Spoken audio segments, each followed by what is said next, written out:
welcome to the Contrarians, where we're right and you're wrong. I'm Alex. I'm Julio, and thank you for listening. If you like what you hear, head over to Apple Podcasts to subscribe and leave us a 5-star review. Help promote the algorithm and spread the word. You can also find us on SoundCloud to subscribe and review, and don't forget to visit our main website, wearethecontrarians.com. Follow us on Twitter at Contrarian Prime, and to like us on Facebook, visit facebook.com/Contrarian Prime. And if you have the willpower to keep up with our pretentious ramblings, you can follow us individually at Contrarian Alex for myself and at Ovnio for Julio. That's OVNIO. Now, time for the podcast.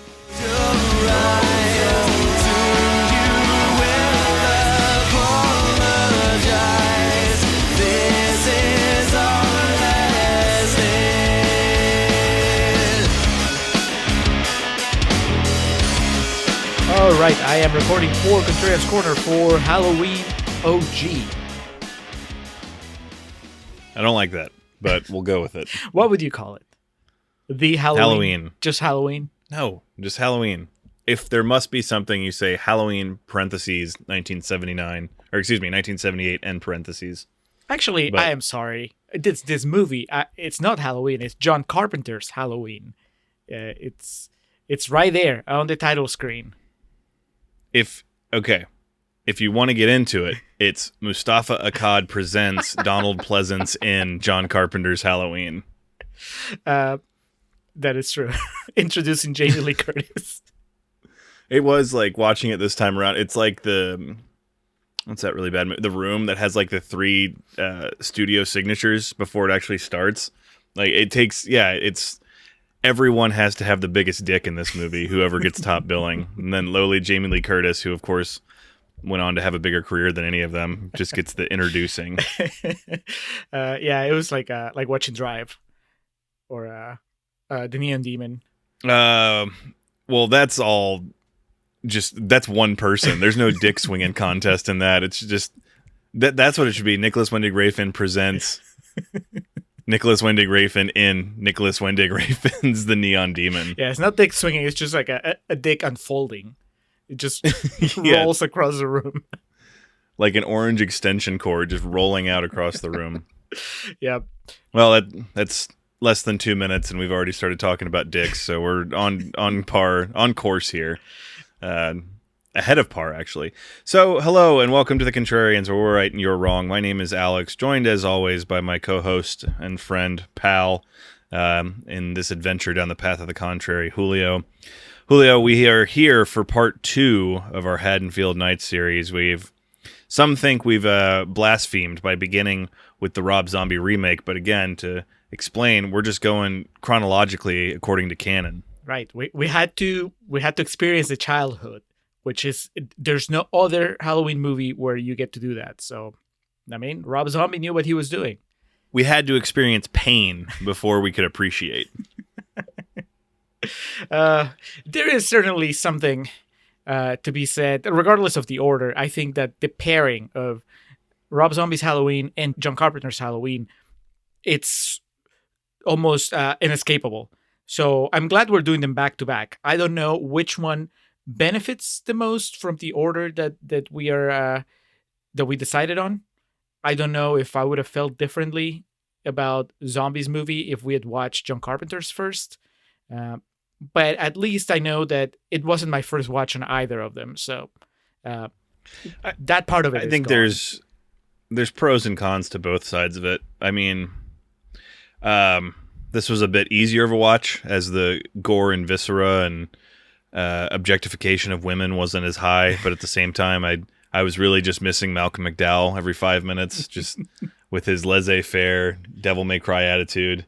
And who's the guy who played Sheriff Brackett in the Rob Zombie one? That guy. Brad Dourif. Yes, from Alien Resurrection. Yes, his most widely known role from Alien Resurrection. It's guy that wants to make out with the alien. I was missing the entire cast. It's just, in the end, not to get too far ahead, but we're watching a movie from the 70s versus watching a movie from the aughts. There's mid 2000s. Yeah, you know this about me, listeners. that have been with us for a while know this about me. I can have a hard time sometimes just getting into older movies. And when you just watched a more up-to-date, a more modern version of said movie, then it can make it even harder. But we'll see. We'll find out. I have thoughts about John Carpenter's Halloween that are more than just comparing it to Rob Zombie's. I would hope so. I would hope you have a lot of thoughts on life that don't boil down to comparing it to the way Rob Zombie did it. It's hard, but because once you let the zombie into your life, it just takes over. It just it's like a fucking those worms that burrow into your brain and don't leave. That's Rob Zombie's contribution. It's a parasite. It just lives with you forever.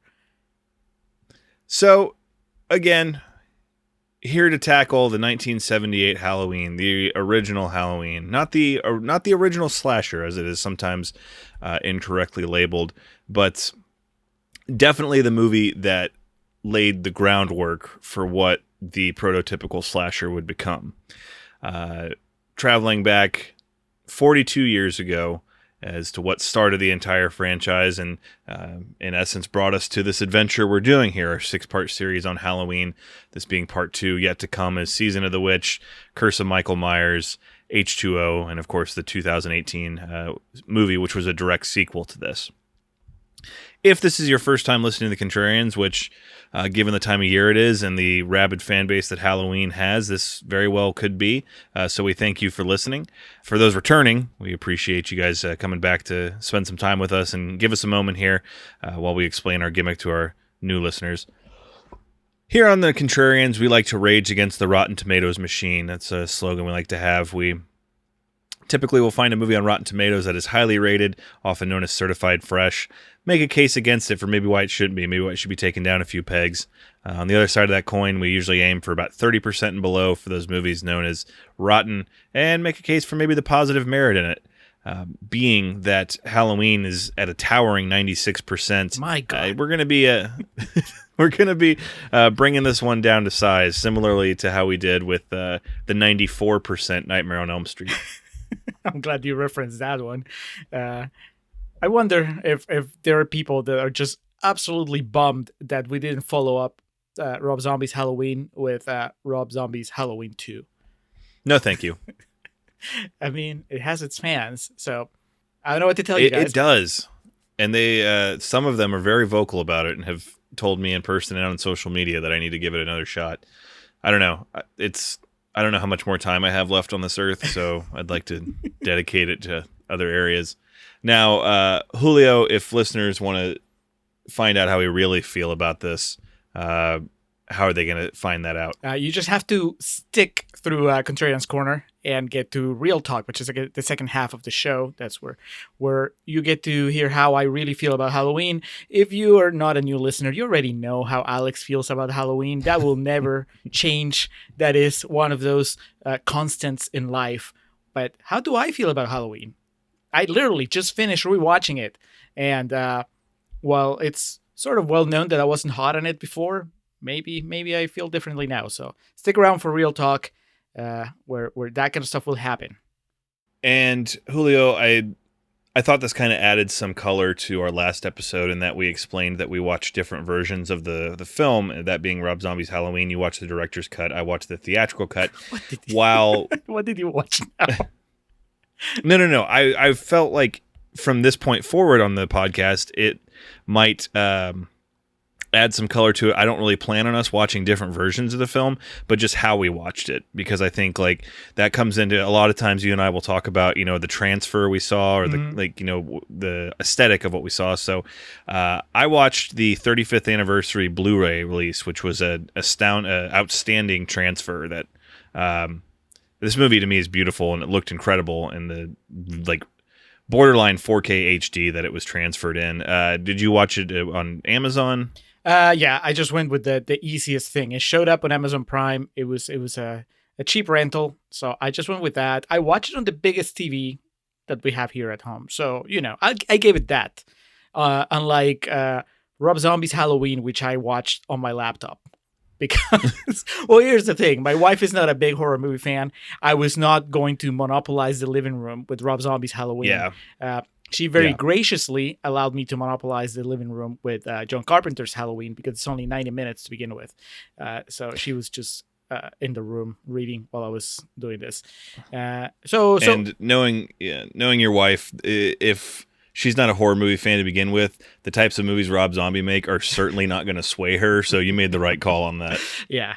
But Carpenter's Halloween got the big TV, and it looked great. It looked great for, a movie that's pretty bare bones. I mean, it's just very, it's low budget. I was reading through the quotes when I was trying to pick some, and they kept bringing up the fact that it's a low budget horror movie. I was like, yeah, I guess. It's hard to imagine this low budget when you have Jamie Lee Curtis running around. Right? Yeah, the incredibly low budget, only $300,000, but we'll get to all that in the second portion of the podcast. So this anniversary edition you have, is it just like a single, or is it part of a bigger pack of Halloween movies?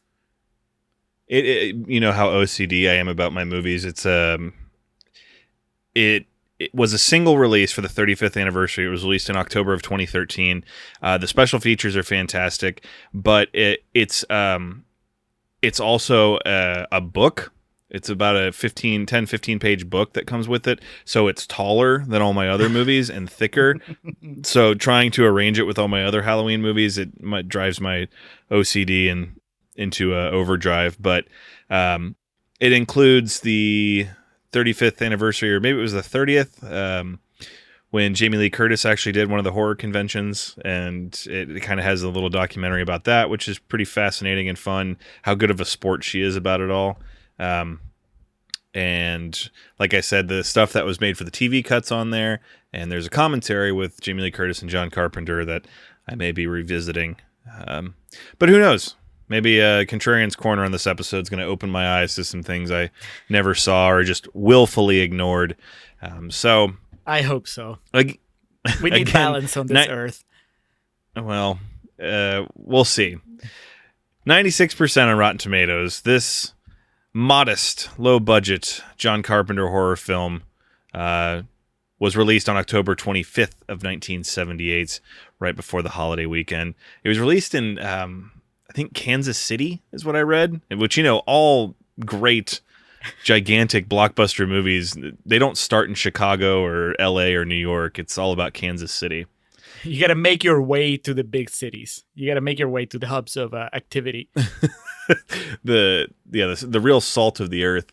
Now, we will cover a little bit more of this in the second half because it gets kind of dicey, but this movie definitely has a retroactive praise to it, as critics were pretty split at the time. But Julio, what quotes, what feedback, what reviews were you able to gather when doing your research here? Oh, yeah. You can tell that Rotten Tomatoes did not exist back when Halloween was considered a divisive movie among critics. Al Gore had not yet invented the internet. Nope. And I guess Halloween benefited from that because it was hard to find negative quotes. Thankfully for Contrarians Corner, I'm pulling positive quotes. Starting with Michael Rothman from Consequence of Sound, who says, Halloween is the ensuing American nightmare. It's the national boogeyman. Do you think America can claim Michael Myers? No, and I think, again, there's like, God damn it, I'm already breaking, my facetious facade here. There are so many moronic readings of the movie, and we'll get to how John Carpenter feels about that. Mm-hmm. That's also an incredibly perfect American review of it, and that's especially for the time now. Like, God, I wish Halloween Kills Michael would be Asian or something, just to see the very, very, very minute crossover field of hardcore Halloween fans and Trump supporters. There's probably like 7,000 of them in the country, but they're just so loud. It would be fantastic to see the fallout of that. But no, I do not agree with that review. Hashtag not my Michael. All right. Ben Rawson-Jones from Digital Spy says, still relevant, still scary. Make a date on Halloween night to witness cinema's scariest Michael Myers, unless you've seen The Love Guru, causing carnage on the big screen. Do you think this? I've always had trouble with this. Do you think that if John Carpenter could, or maybe I guess Carpenter doesn't care, but if anybody could successfully rebrand the the Halloween franchise to where its killer is not named Michael Myers? Do you think they would? Because we do have a very prominent in pop culture Mike Myers. He didn't quite exist at that time. The actual character was named after, I want to say, a British film distributor, excuse me. That, as you can imagine, being a kid and seeing this on TV, a kid that was raised on Saturday Night Live and was like big into Wayne's World, the confusion that was there for, mid 90s Alex, when this would come on AMC on the rights to it. And, when he would be called Michael Myers. So when I was like in 5th or 6th grade, maybe even 7th grade, I thought his name was Mike O. Myers, like he was Irish. And so, because I couldn't process that he would be named, the same, he had the same name as Wayne Campbell. Like, I didn't have any concept of time at that point in movies. I thought everything was just, within the same canon. It's all happening now. Yes. But, they tried to. It was going to be Jamie Lloyd, but then everyone's like, nope, we just want to see Michael kill. We don't care. Let Mike Myers change his name. He's the one that sucks. All right. And finally, how could we not quote Roger Ebert from the Chicago Sun-Times? Mm-hmm. Halloween is an absolutely merciless thriller, a movie so violent and scary that, yes, I would compare it to Psycho. And that is fine, Ebert, because Psycho also sucks. Oh, man. Mic drop. Bring it on. Oof. Start Contrarians Corner, please. And the significance of that, and I'm saying this like the people listening to this don't already know this, that Roger Ebert giving this movie his seal of approval was a big get. That was like some big cheese, because he is very outspoken against the whole slasher franchise. As I've talked about at least once on our podcast before, his promo he cut on Friday the 13th Part 4 is like one of the all-time great promos. Like, you can tell he just wants to say motherfuck so bad throughout it, but he restrains himself. It's fantastic. So, yeah, reading that he gave this, his review of it actually is what led to, or one of the things that led to it becoming so successful, because, as with the decades that followed, his opinion's one of the most respected ever in the industry. So Julio has already created the daunting task of me trying to go along with the idea of not only does Halloween suck, but Psycho sucks. So we'll do Psycho someday. Trust me, it'll be easy. The two big Donald Pleasance vehicles, Psycho and Halloween. So let's get down to brass tacks, shall we? It is Halloween night, 1963. We get right to it, and I do appreciate that. Over the Rob Zombie one, there's not as much drawn out here, but we see it's a POV perspective. It's Michael Cam. And it is Michael Cam. He's a bit of a perv, in the Rob Zombie one. He doesn't really watch his sister.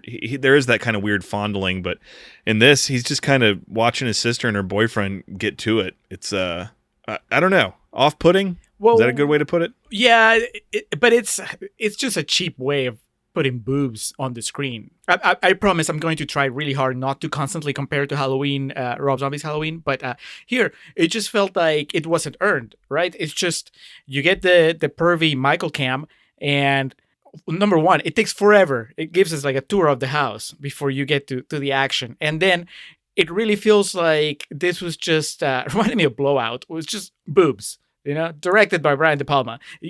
That's really the main thing. There was no real horror was happening, because it just felt like everything was an excuse so we could see his sister half naked. And then the killing is just kind of unimaginative. It's the restriction that is put on the visuals, because we're only seeing it through his eyes, like literally through his eyes. It just didn't have any... I wish I had more style. The novelty wore off. That's the thing. But now, Alex, I was trying to give the movie some slack. I'm like, it's the 70s. This must have blown everybody's minds. But then you finally see little Michael, baby Michael, come out of his house, and he has his mask and he has his knife. bloody knife. And then that's his parents, right? That come to the house that find him. I would assume so. Okay. I mean, even if it was the neighbors, this would be ridiculous. But they come to him and they kind of freeze in position while the camera pulls back. And the lady, the mom, I guess, she puts her hands in her pockets. What are we going to do with this boy? Yeah. It's like, Michael again. It's just so weird.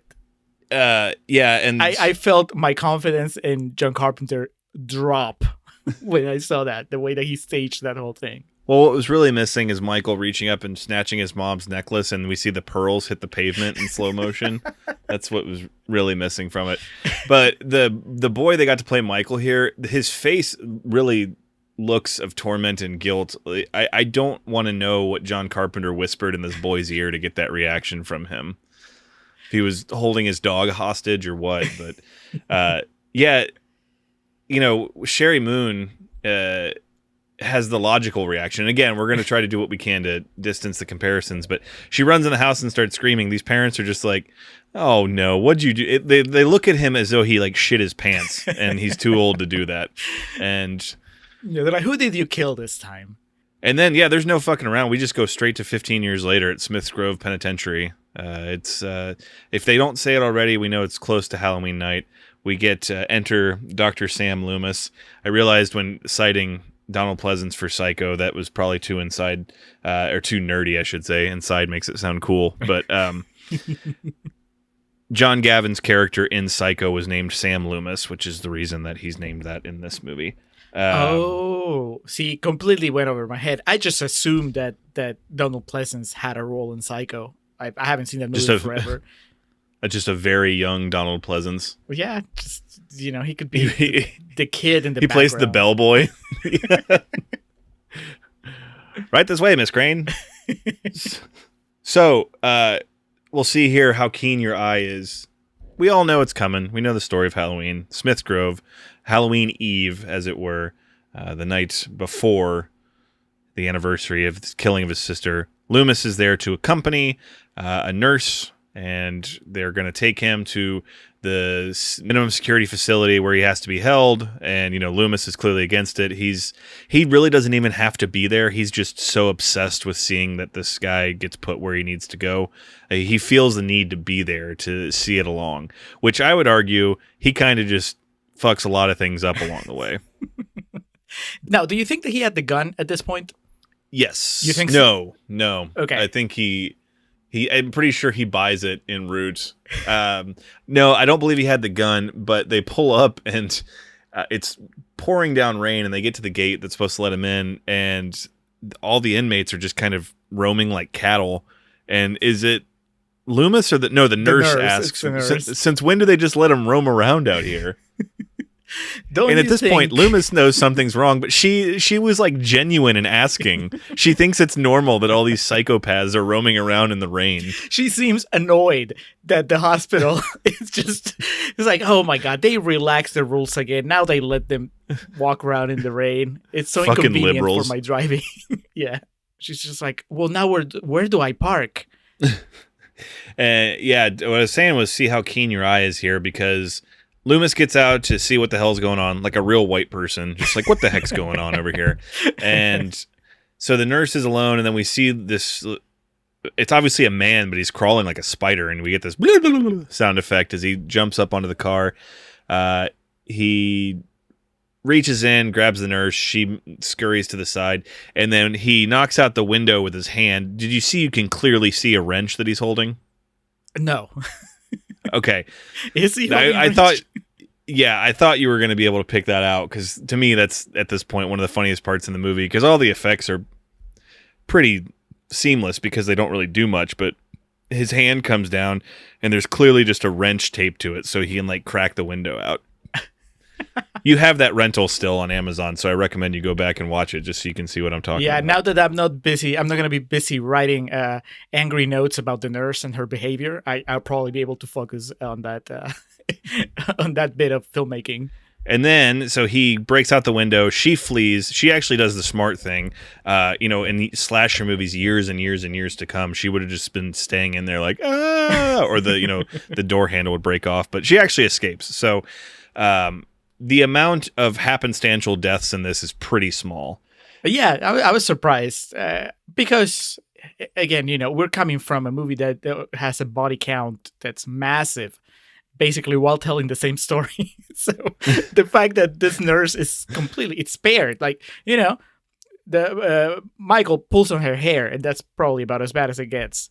Yeah, exactly. The movie we came from, we're talking like a decapitation minimum. He just grabs and pulls her head off. But this, of course, lends itself to one of many, many Oscar clips from Donald Pleasance where he runs in. He's gone. The evil's gone. Donald Pleasance, Halloween. Oh no, he has stronger clips coming up. No, yeah, but still, it's just so metal. The fact that he refers to him as the evil, like he's a fucking pro wrestler or something. Yeah, he's been getting himself worked up the entire drive to the hospital. You can tell, and it doesn't help that his conversation with the nurse seems to have been just a constant him having to defend his position. He's so annoyed when they cut to the interior of the car. He's just like, he wants it to be over. You can tell they like the energy in the car is like they've been arguing about politics for like a half hour, and Loomis just wants it to be over. Yeah, he's past the part of explaining himself. He's just answering the nurse as in just those definitive statements where he's just like, well, I guess that's how it is then. And then she asks another prodding question. Yeah, it's pretty funny. I don't know that that's how it was intended, but I found it pretty amusing.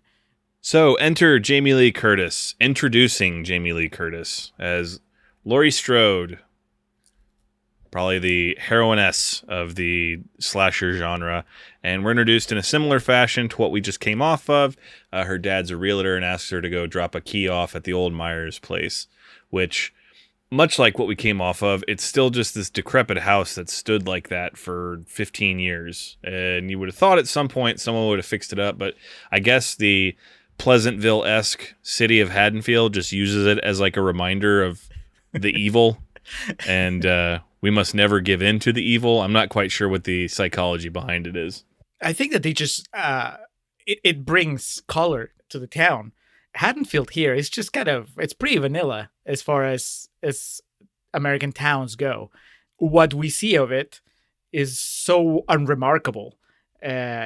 So really, if the only thing you have going for your town is that, a little kid killed his sister in this house a while ago, I would be like, yeah, let's just leave it there. Visit Haddonfield, the town that birthed Michael Myers. Home of the world famous Myers house. Yeah, there you go. I mean, it's possible. We'll get to, when we get to the curse of Michael Myers, the Haddonfield kind of does kind of celebrate the lore of Michael Myers. So that kind of comes into play. It took about 20 years for someone to get that idea through their head, but somebody selling tickets. Yeah, it eventually came into the equation. So Jamie Lee Curtis, man, I think she was supposed to be 17 in this movie, and she was legitimately either 18 or 19. I know the other two actresses, of course, PJ Soles and Nancy Kays, Nancy. They were both, the prototypical Grease character in their mid to late 20s playing high schoolers. But Jamie Lee Curtis was the real McCoy here, a teenager, and so innocent. Yes, from here to now. I mean, she's Jamie Lee Curtis. She was not molesting bagels in this movie at all. She was not, and she also wasn't trying to track down a Christmas ham, and there was no played for laughs scene where she's trying to figure out how to put on a spray tan. And do you think if she on her audition for Halloween, when she was auditioning for Halloween, do you think if she had gotten a flash forward, her future, I don't know, 40 years down the road or something, in seeing herself in Christmas with the Cranks, do you think that she would have just turned around and left the building without auditioning. Saying, I hope so. Like, it would have blown past, True Lies and all her other major blockbuster films and just landed her in, Christmas with the Cranks. And I think she just would have stood up and said, John, go fuck yourself, and left the audition. But I say all that to say we have seen Jamie Lee Curtis at the lowest lows. So I think even though she's trying to preserve her life and is fleeing from a homicidal maniac in this movie, we've seen her at a worse point. So it's only up from here. As Laurie, what we're used to, she is walking to school, sees Tommy Doyle in the street, the young boy that she babysits. She goes and drops the key off at the Myers house. He, of course, begins the discussion of the boogeyman. And from here, we see that Michael has returned home. He came home. And the first thing he sees is Laurie Strode. So you better believe it's time for the stalking to begin. It's time for the stalking to begin until it just stops being about stalking her and it's just about killing anybody around her and then her. I don't know. We shall discuss as this goes on, but I found his motivations very iffy. And it's not just because the previous Halloween movie we watched, Zombies Halloween, has, I think, a better handle on what he wants. Here, I understand that part of the appeal of what Carpenter is trying to do is just to keep him mysterious. But to me, it just more came across as him being erratic. I mean, I don't know. There is something, and we can discuss as it happens, but I think that something that triggers him here, triggers his violence, seems to be either female nudity or just sexuality in general, except that doesn't really hold up as the movie goes on either. So I don't know. To me, it's just like Carpenter wasn't really... I think that trying to pin any sort of motivation on Michael Myers is just a fool's errand because there's nothing consistent enough to withhold scrutiny. People have spent decades making way more of this movie than is there. It's just this guy he sees a girl and then he follows her, and because of her he sees more girls, and then he sees some dudes and he's like, all right, I'm gonna kill all these people. It's just, a dime a dozen. That's that story. I'll tell you, Alex, actually, before we move on, because this made me laugh out loud, and I had forgotten the weirdness that it is. This concept of Michael Myers driving, just so weird. It happens early on, and I thought maybe I misunderstood, in the opening, because he steals a car from the nurse. And I thought, okay, maybe it wasn't Michael Myers. Maybe it was one of the other inmates that just drove. Because, as somebody says later in the movie, he shouldn't even know how to drive. He's been there since he was a little kid. And we do get the incredible line of exposition, though, of Donald Pleasance saying, well, someone here must have taught him how. Yeah, but that's bullshit. Nobody... How? I mean, it's not like you just teach somebody how to drive, isolated from actually putting that person in a car and having them at least drive around a parking lot. So we need the look who's talking scene where it's like, all right, Mikey, so you just take the stick and you put it in there and then you turn it over and then the car goes.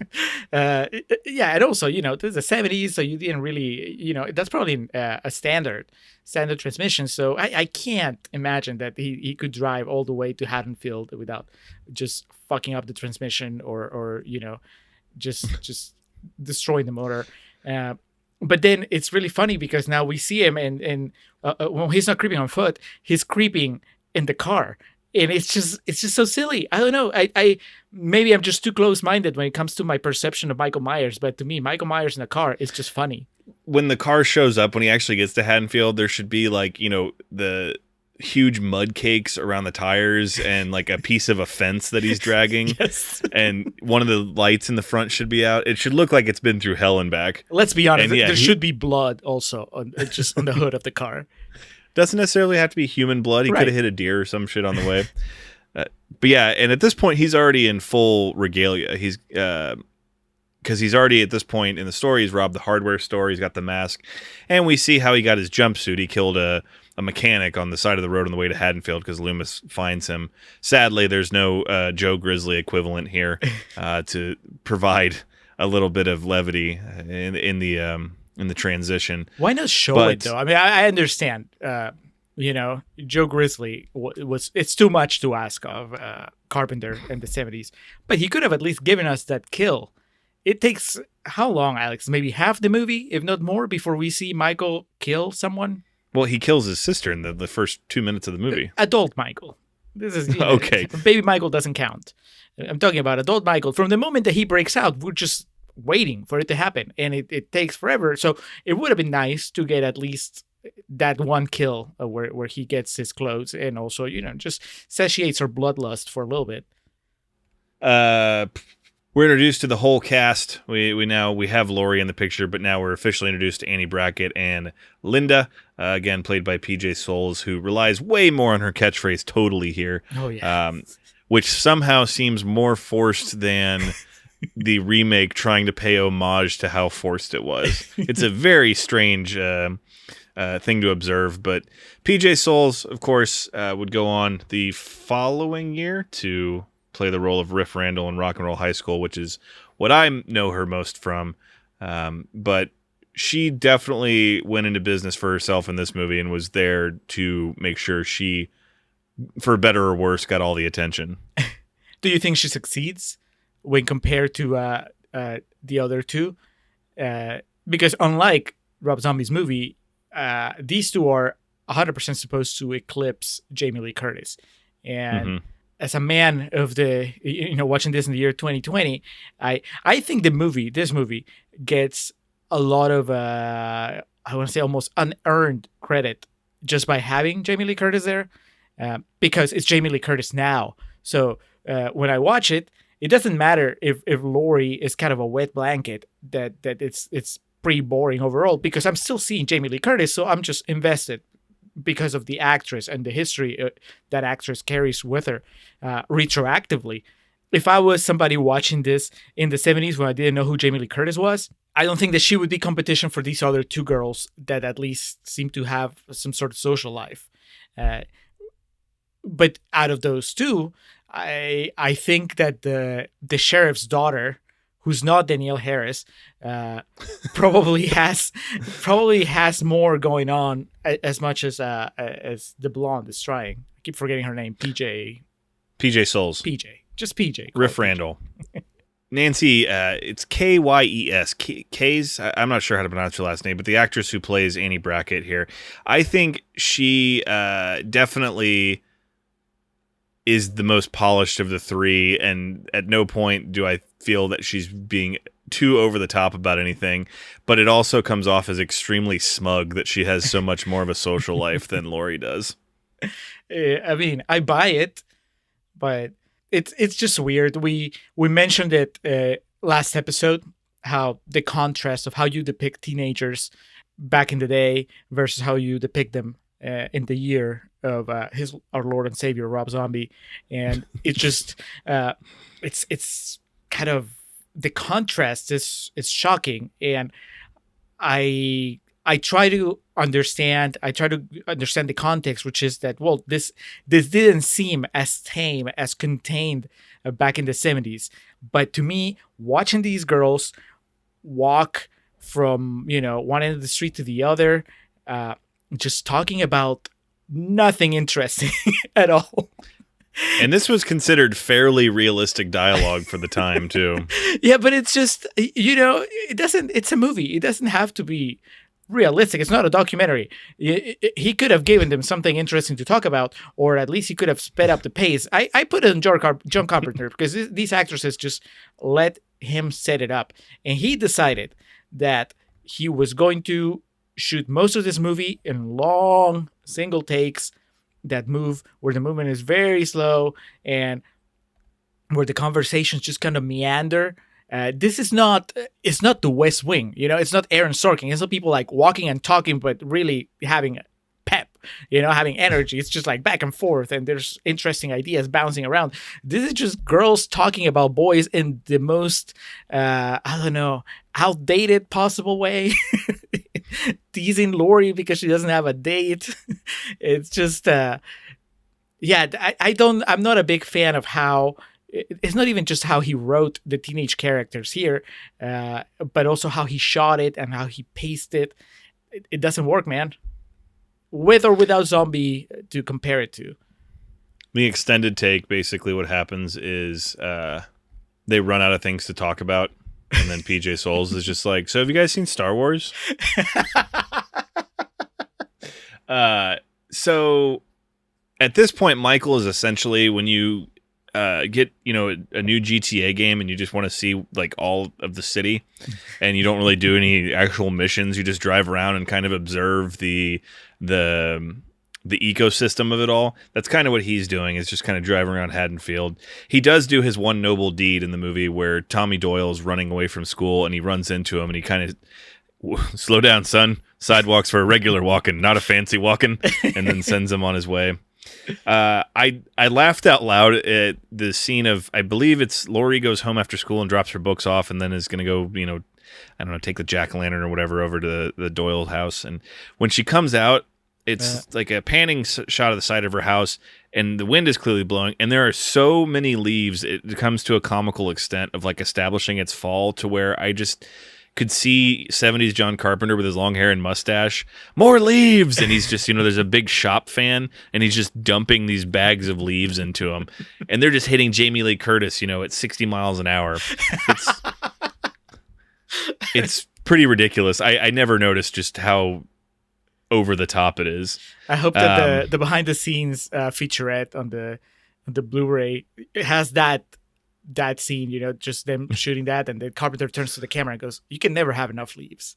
You can never have too much when it comes to leaves flying at the face of your protagonist." So we get Loomis arriving in Haddonfield. He immediately goes to the Haddonfield Cemetery, and we find out, of course, that Judith Meyer's headstone has been stolen.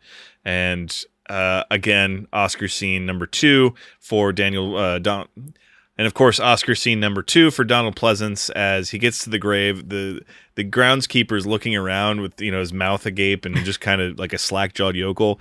And Loomis does not break eye contact with the hole in the ground, and he just like so dickishly asks, "Whose grave is that?" And the groundskeeper, counts, and he's like, "Son bitch, it's Judith Myers." And that's when Loomis, of course, drops the line, "He came home." And then the best part of this is the scene starts with him driving the groundskeeper up. So, and then Loomis just leaves. So the guy's just like, "Where do I go?" Donald Pleasance in this movie, he's earned a lot of goodwill with me. Not because of this movie. I guess it's sort of the similar to the Jamie Lee Curtis phenomenon. I've kind of learned to love Donald Pleasance through watching subsequent Halloween movies where he becomes more and more unhinged. So, but there was something endearing at seeing him in this movie. He's still acting over the top. He's still not acting like a normal person, but considering where his character goes in later movies, this is a tame Donald Pleasance. He's not out of control. He's trying to follow protocol. He hasn't become a full-blown vigilante. And so the movie had that advantage, at least, that when I watched Donald Pleasance, at least I was amused. I was not bored. And I was surprised, as I was watching it this time, at how long those stretches of the movie where he is not on screen, like how long they go for. He has to make up for it. Yeah. When the camera's on him, he just puts all of it, and then he kind of goes and takes a nap while the movie just follows Jamie Lee Curtis and her boring friends.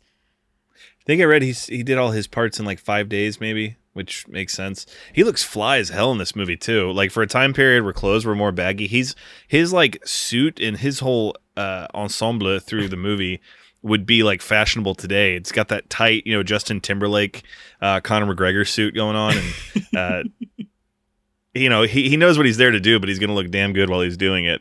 And yeah, I never thought of what you said. That makes sense. Here he just seems a little on edge and a little uneasy, and doesn't yet seem like a man that would pull a gun on a 10 or 12-year-old child.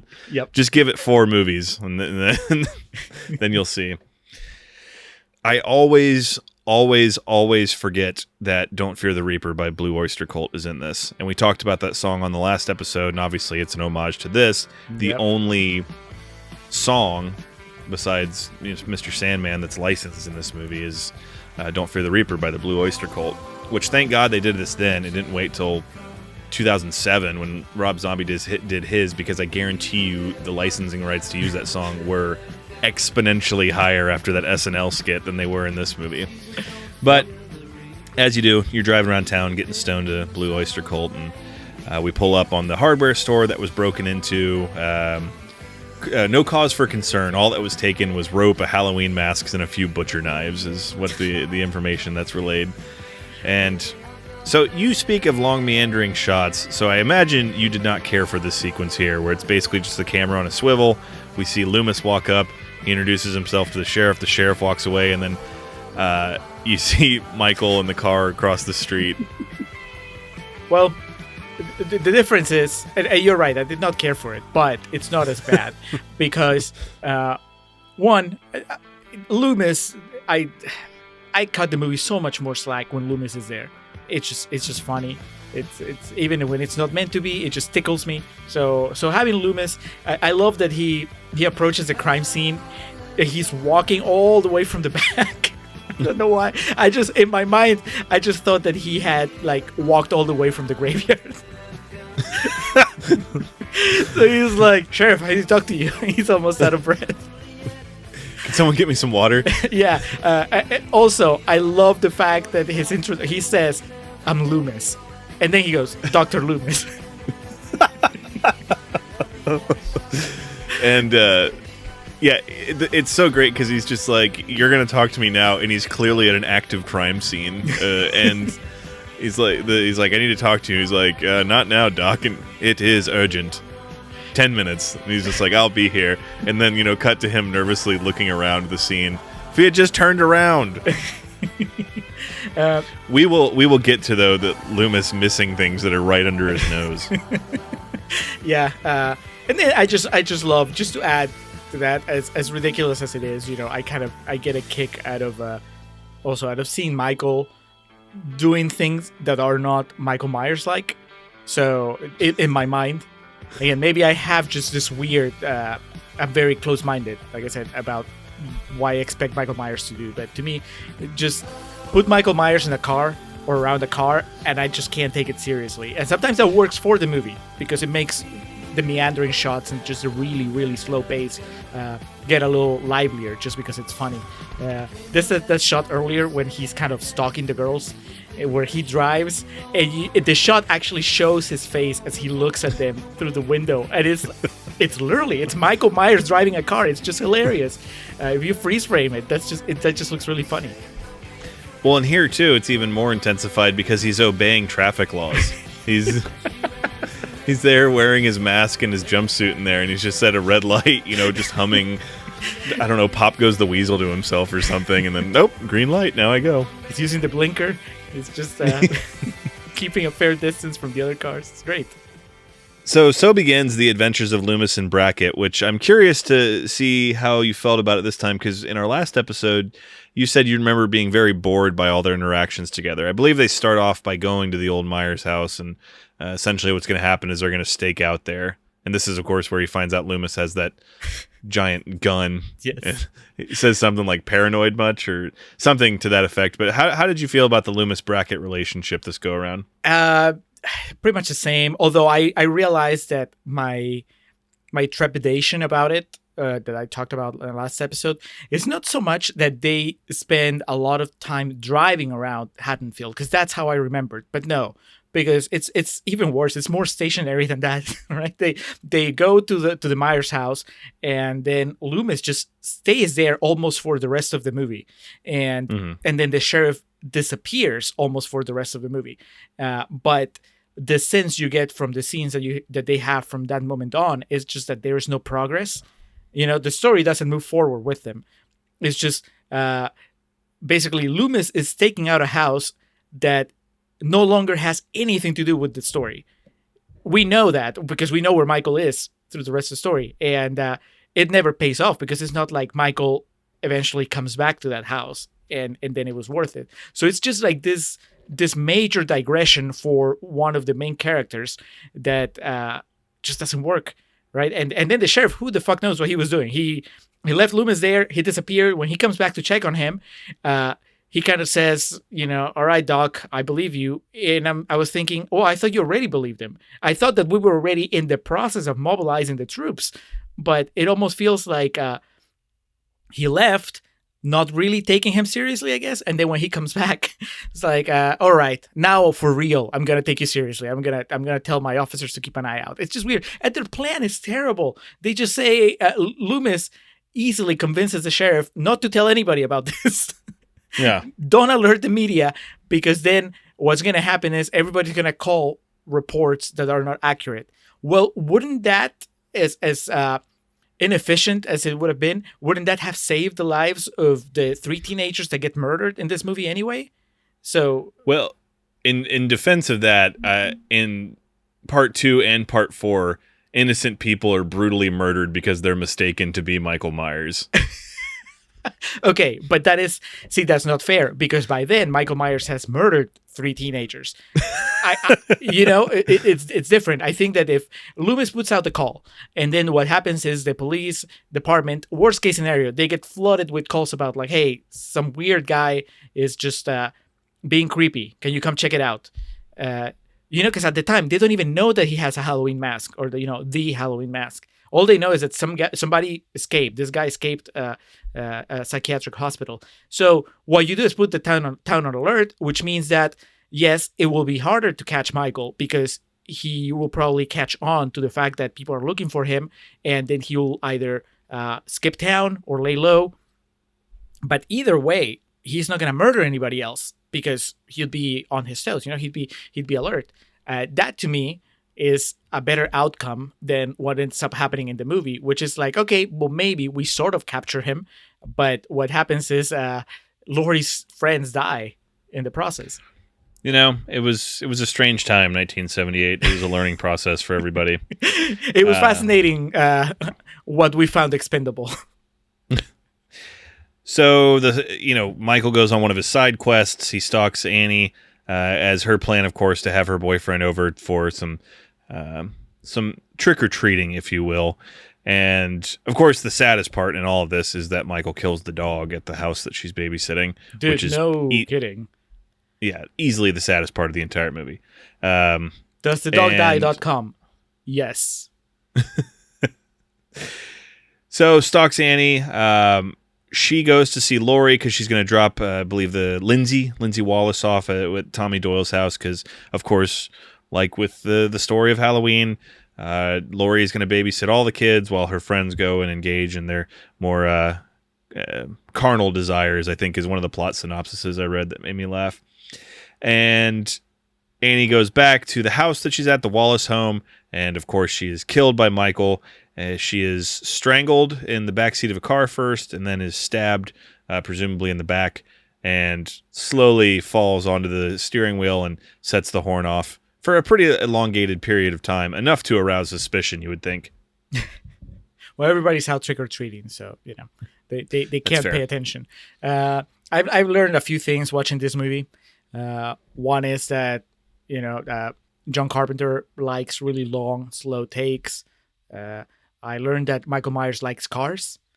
He kills this big major kill happens in a car, of course. He also likes strangling people, which I don't know. Refresh my memory because we're not covering these movies in Haddonfield Nights. But is he as big on strangulation as he is in this movie later on, like in 2, 3, and 4, 5 too?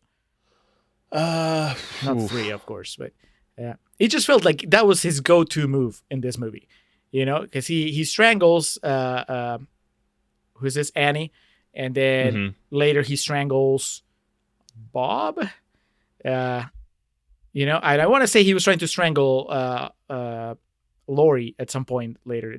it seems like we know he's armed with a knife, so yeah. Well, Bob, he does he impales with his knife, but yeah, his setup is always a chokehold of some sort. I'm trying to think now. I know Sasha Jensen he strangles in part 4, and then come part 6, when we get to that, he gets all kinds of creative. There's an axe, there's a machete. He uses a wheat thrasher because he chases someone into the middle of a cornfield. It's ridiculous. The competition was fierce by then between all the thrashers. Whoever owned it at that point, I guess, would have been Dimension, was like, God damn it, another Freddy movie? This time his claws grow.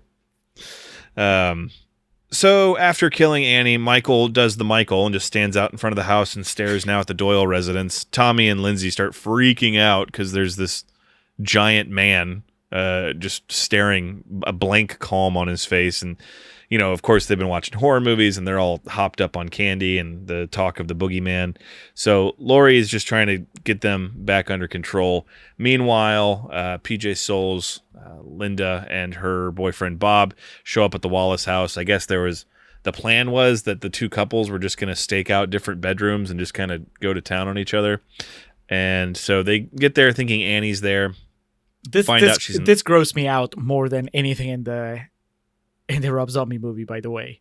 The little conversation that they have while they're in the car. I always forget about this, and every time I'm like, ew. Yeah, I know. Where the boyfriend, where Bob is just, because she's joking around, and she's like, okay, this is the plan. And he's like, okay, so the plan is I rip your clothes off, and then I rope Lindsay's clothes off. And I actually had to rewind the movie to make sure that he was talking about Lindsay, the little kid that's being, that Annie's supposed to be babysitting. And I was like, dude, what the fuck?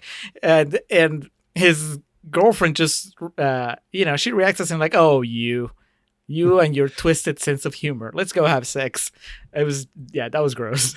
I tried to find something like hoping that like he was supposed to say Annie, and they just somehow missed that. Yeah, and they somehow just kept that in the movie, like how in Reservoir Dogs, Sean Penn just have squibs that go off and no one shoots him. Right. Like it was just one of those things if they fucked up and accidentally left it in there. But I didn't really find anything on that. So yeah, I always forget about that too. And it's just kind of like, this seems problematic. Of course least he dies. 1979 was a different time. We don't know. Yeah, it's really weird. It's Real Talk Contrarians Corner. It matches nothing tonally of the movie. It's just kind of, the proverbial out of left field. So back at the Myers Manor, Loomis is outside still staking out. And this is, I guess, our one comedy scene of the movie as these young boys are up there and goading one another. We'll go up there and knock on the door and it's haunted. And one, the tough kid walks up to the door, and then Loomis hears his name is Lonnie, and Lonnie, get your ass away from there. And then these kids take off, in terror. And then you get like the happiest, most childlike glee emitting from the face of Donald Pleasance. Back when he could still smile. This may be the last time he smiled in the Halloween franchise. Yep. It feels like it just feels like filler. That's the thing that the movie needs Loomis to not find Michael yet, because it needs to save him until the very end. That's the only way that he can be the last minute hero, is if he just gets distracted along the way, chases the wrong lead or whatever. But it's so transparent because there's really nothing going on, and I think that's another reason why it bothers me, because it's just very clearly filler. Donald Pleasance does what he can, but in the end, it's just there's nothing going on here. Cut to the Wallace residence where Bob and Linda have, even by my standards, some incredibly quick sex. It's, it's like it was like a 3-pumper. He was in and out, and then she acted like it was fantastic. So he does, but then too.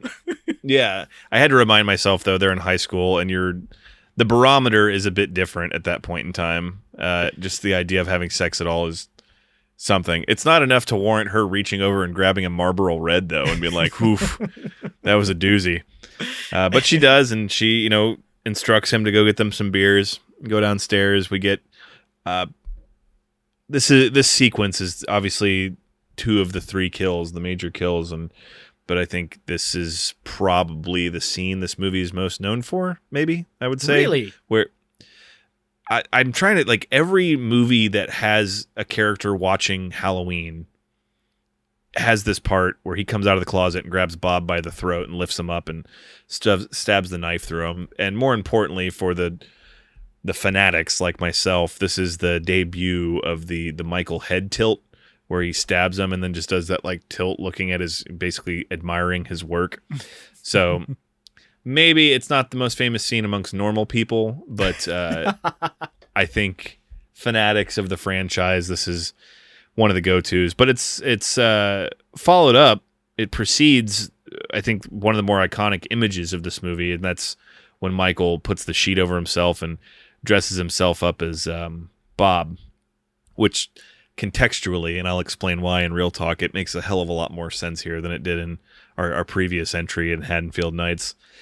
Goes upstairs, shows the beer to Riff Randall, and she's just like, "Give me a beer."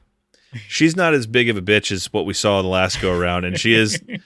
I don't know why it tickles me so much. It's just funny to see her filing her nails and just looking up at him like, "What?" And we get the very famous "See anything you like" line, which, if you've ever been to a theatrical screening of this, that's pretty much the one agreed upon line that you're allowed to quote out loud. And we get some full frontal action, which, again, as a kid seeing this movie, obviously the television cut was all I was familiar with till I was probably 16 or so. And so the first time I actually saw PJ Soul's breasts, it was like I had been lied to for the previous 10 years of my life, because I always just thought you just saw her from the chest up, or the neck up, I guess as it was. Oh, so there was no pixelation? No. Man, yeah, I'm trying to think of most movies that had any kind of nudity back in the day. Now, when they're on TV or, edited for cable, they're just pixelated. But back in the day, they would do like, one, when you reframed shots for television, you went from 16:9 to 4:3, the ratio, so it already cut off part of the image. And then two, they would basically just zoom in on shots to get like the nudity cut out of the scene. Right. Yeah, so it's so funny too, thinking about how very tame this movie is and how much they had to edit out of it to get it on television. Obviously, breasts aren't going to play on NBC in 1981, but the AMC cut that young Alex grew up on did not have Riff Randall's boobs, and so that was a big milestone in my life when I finally saw the uncut version of this movie. This, of course, leads to her getting mad. This explains a lot about your love for this movie. Well, it wasn't the first time I've seen boobs. I mean, the movie Airplane has boobs in it. I saw that movie when I was a little kid. And of course, we talked about Big with the Elizabeth Perkins. Elizabeth Perkins. Is that her name? Yeah, that was a big one too. This segues into Linda getting mad and saying, "All right, well, I'm going to call Lori." Michael sneaks up behind her, chokes her with the phone cord. Lori does answer the phone, mistakes it as basically, I think she believes they called, or Annie called her while they were having sex, and so now, I don't know. Julio, I've never thought of calling a friend while I was having sex just to let them hear my vinegar strokes. I don't know about you. I don't know. Girls are weird. There are so many different, more interesting ways that they could have built this relationship between the two very sexual girls and the virginal Lori. It's like, it's nice that they're friends, but it's also kind of boring. So if it was established it was that they're very clearly bullying her constantly, then it makes more sense, right? Because of course they would do something as shitty as calling her after they've gotten her to basically do their job, right? She's taking care of the kids. And then they would call her to tease her as in like, "Look, we're fucking right now. Can you hear us?" That would make the whole thing. How's your night going, loser? Exactly. We joked about this a little bit earlier before we started recording, but to me, Jamie Lee Curtis takes forever to catch on that something is wrong with this phone call. Because to me, I mean, we're hearing what she was hearing, and it just sounded like somebody like having trouble breathing. And unless this is something that they do all the time, I don't know how she didn't freak out right away. She did act like it was pretty standard. Yeah. And she's like, "Oh, now I get to hear your famous squealing." It's like, man, do y'all do this on the reg? What if Tommy had answered the phone? Oh God, he would have been traumatized for a different reason. So back at the Myers house, we mentioned Loomis not seeing things that are right under his fucking nose. So he's at the Myers house, and then he just kind of does a panning, he like kind of landscapes the street that he's on. And then he notices that the entire time he's been there, right across the street from him is the car from Smith's Grove. And he's like, hold on a minute. And he runs up to inspect it. This looks familiar. And then the music kicks in, so you know it's for real this time. He runs up, and I wish he had said something like, "This wasn't here before." No, I wish that Carpenter had cut to a flashback from the beginning of the movie when he was driving with the nurse, just to really make that connection that he was realizing that was the same car. Or he wiped his finger on the hood or something and licked it. It's like, that's Smith's Grove, all right. Speaking of the music, though, I know that we've made this reference before, but would you say that the Halloween theme plays as often in this movie as That Thing You Do plays in That Thing You Do? More. Because from square one, maybe not the theme itself, the boo-doo-doo-doo-doo, but there's the bang, bang, bang, bang, and there's these, anytime anything of consequence is about to happen, they just start playing. Yep. And it's it's kind of like the first Metal Gear Solid. Whenever you get captured, it starts playing that same song over and over again. And I guess if it's your first time watching it, it could add to the intensity, but if you've seen this movie more than once, it's just going to grate on you after a while. Yeah, it's not, it's very repetitive, to begin with. Before you, on top of it being repetitive, you repeat it over the movie over and over. It's just, it's crazy. It's just mind-numbing. So Laurie is obviously worried at this point, so she goes back over to the Wallace household and discovers the grisly remains and I guess the display that was left for her to find. She finds Annie splayed out in a crucifix position in front of the Judith Myers headstone. She backs into a wall where Paul is hanging upside down and comes down and starts ricketying back and forth like a swing. And then finally one of the cabinet doors open and PJ Souls is in there with classic death face, the eyes crossed, staring straight up. I mean, this is elaborate. He put in the work. Michael, I know you kind of mentioned it in the last episode, and I remembered him putting on displays before, but I had forgotten how much work he puts on this one in the very first movie. It makes it look like he had a plan all along, not just that he was killing on impulse. He took that gravestone for a very specific purpose. And so I don't know. This is where the movie kind of fell apart for me. I mean, or rather the core of the movie, because up till then I was trying to at least tell myself that there was some sort of logic to the way that things were happening. Because what you were talking about. Okay, so Laurie is the first person that he sees, and she makes an impression on him because of the way that the movie has shown us his violence. It's always related to something that has to do with sex. I mean, that's not me putting it, coming up with that. That's literally what the movie did, right? His sister had sex, then he killed her, and then every time that we've seen him kill somebody or decide that he was going to kill somebody, it was a woman that was half naked or had just had sex or was about to have sex, and so in a way, it kind of tracks.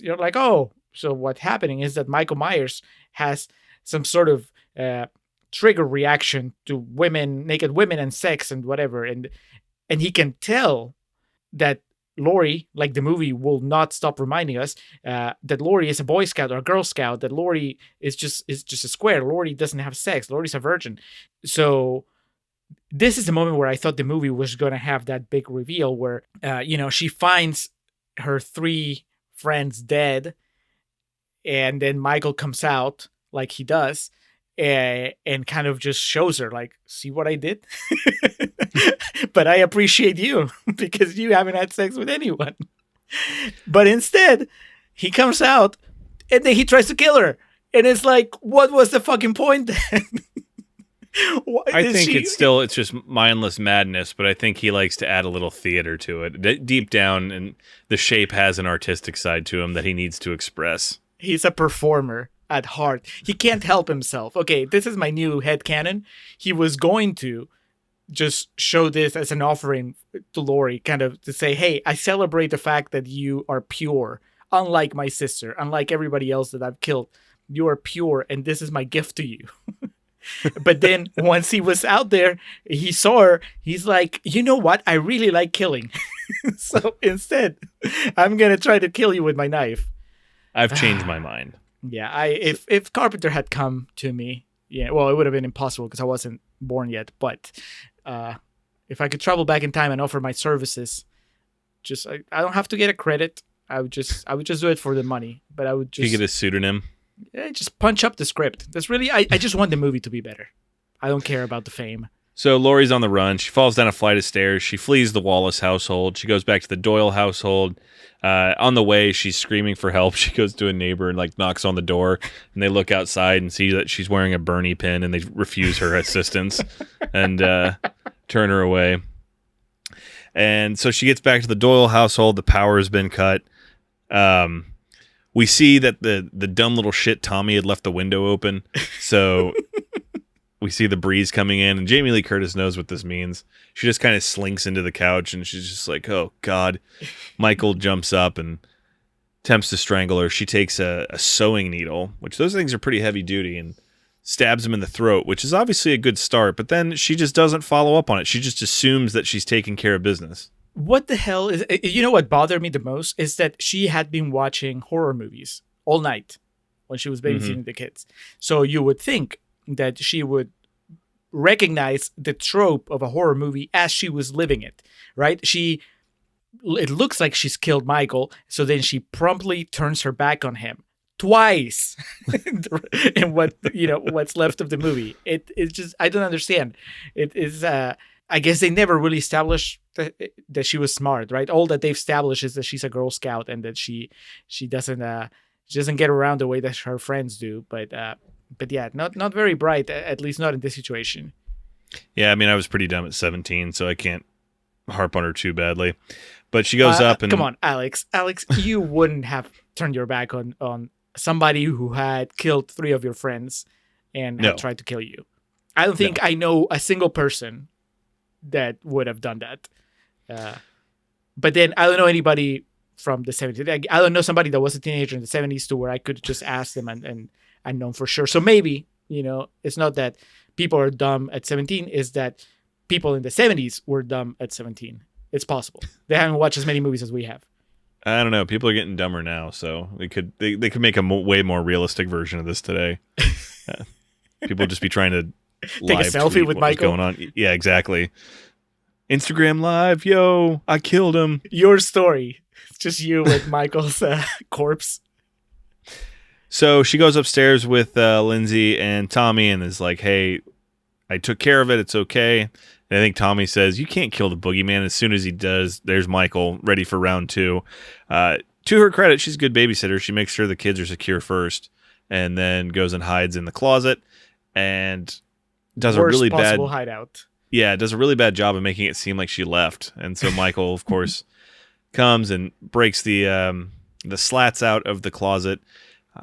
Pretty a good use of ingenuity here, though. She grabs a coat hanger, unravels it, and stabs him in the fucking eye with it, which would not feel good. When she does this, he drops his knife, so she takes that and splits the uprights. Right in the old bread basket. Looks like right in the solar plexus. And he goes down like a sack of potatoes. And she comes out, steps over him, tells the kids, hey, I need you to go down the street and tell, I don't know, Aunt Joe and Fricky to call the police because we need help here. What are you going to do? I'm just going to sit here with my back to Michael because that worked out so well the first time. I've had a long day. I'm just going to sit back and relax. So the kids take off screaming. This, of course, much like in our previous entry, catches the attention of Dr. Loomis.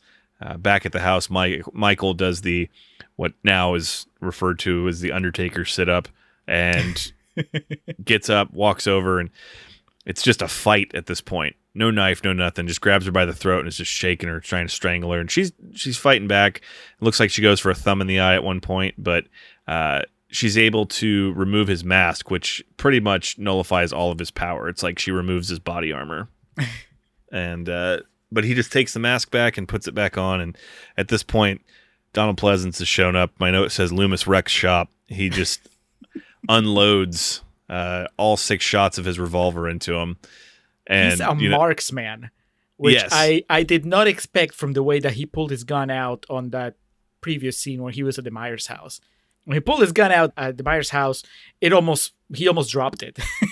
And in this one, he had been going to the shooting range in preparation. That's one of the deleted scenes is him at the shooting range, just, in the full fatigues and everything, running around. They have the one standee that's like the woman holding the child, and then the one that's like a terrorist. And but he unloads the clip into him, and what it does is it forces Michael off of the balcony in their home, and he just lands splat on the ground.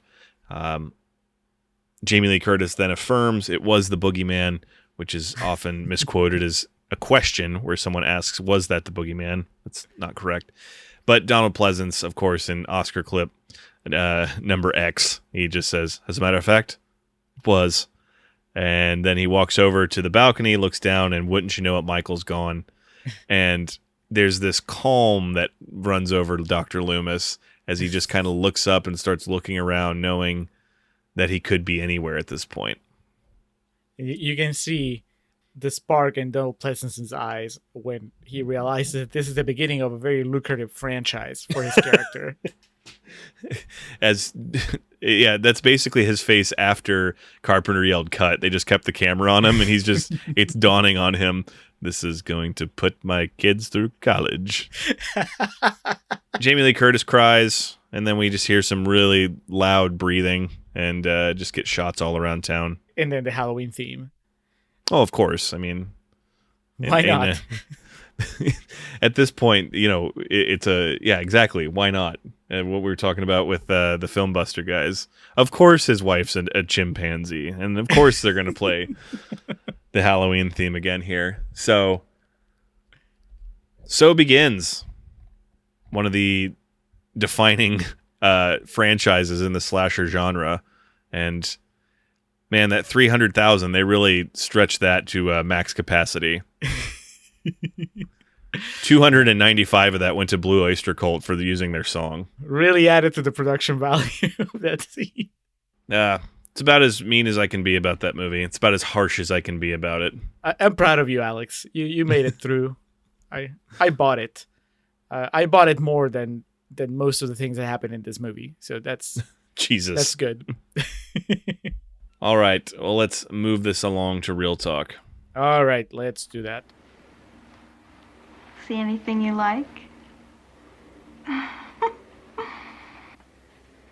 What's the matter? Can't I get your ghost, Bob?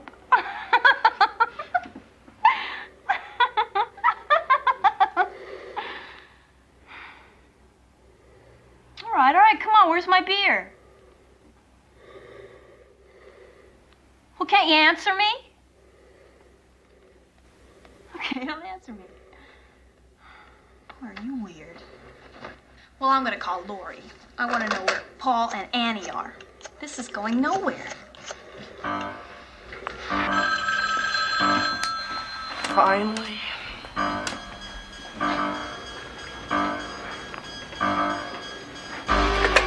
Hello? Hello? All right, Annie. First I get your famous chewing, now I get your famous squealing. All right, I am recording for Real Talk for John Carpenter's Halloween. It is Mustafa Akkad presents Donald Pleasance in John Carpenter's Halloween. I thought we'd establish this. Jamie Lee Curtis. I just didn't remember the first name. Mustafa, I know I've seen his name on the credits at least, 6 times now? Yeah, he's producer for the franchise, and his son took it over. Mustafa, very sadly, him and one of his younger relatives were killed in the terrorist bombings of Jordan in 2005 or 2006, whenever Jesus. that happened. Really, really sad. But he was just, a film producer, and from this one through the rest of the franchise, just believed in it pretty wholeheartedly. And obviously, this first one wasn't the biggest of financial investments, but he went on to, without him, I mean, there really wouldn't be it. So I believe his Presents title is very real and not just, Hollywood bullshit. But Julio, we have arrived at my favorite movie of all time, and I know we're going to have disagreements about it. Heavy lies the crown. Yeah, over both of us. Come to this. The Halloween crown that you revere, and that I don't know. How do I feel? How do I feel about this movie, Alex? We'll figure it out. Yeah, I think you're probably just more not lachrymose, maybe ambivalent might just be the word. But we'll get to that. I know so much about this movie that I felt like I was overanalyzing it just by doing the research on it. But I mean, so much of this is things that are pretty commonly known. Do you know what the original name of the movie was? Haddonfield. Welcome That's to the Haddonfield. Criterion release. Well, welcome to Haddonfield. No, just Haddonfield is the Criterion, but it was the Babysitter Murders, as they were trying to. Yeah, I mean, it was still in the time period of Black Christmas, and then all the subsequent attempts to remake Black Christmas. Which this, obviously, like I said, is not.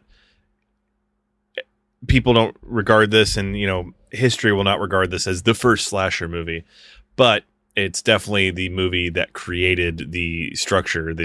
It was the prototype of what the slasher movie would become. But yeah, so that was a lot of exploitation horror was pretty big then, and having the word murders in there would have definitely been of the essence. But I think it was John Carpenter that changed it to Halloween. And I was reading back to that book I referenced on the last episode, Taking Shape, hilariously, that there had never been a movie called Halloween before up until 1978. They were just like, well, fuck, this makes sense. So Carpenter was just Halloween. It's cleaner. It's cleaner. Drop the Babysitter Murders. Budget of $300,000. It went on to make a box office return of $70 million, making it at the time the highest grossing independent film in history. It has been surpassed. I'm not sure by what though. I'm sure someone listening to this right now could tell us, but I didn't go that far into it. Probably Paranormal Activity, one of those. John Carpenter did this for $10,000, I think is what he said he would do it for, but he took a lower payday. The caveat would be that he would get a percentage of the box office return. So I think he made the right call on that. Did he also get the rights to all the merchandise? Did he pull a Lucas? I don't think he got his claws in that deep, but because I mean, honestly, who the fuck would have thought there would have been action figures to come from this? And then or masks? Come on. 5 years after it was released, I think it was 1983, there was an Atari video game that was released.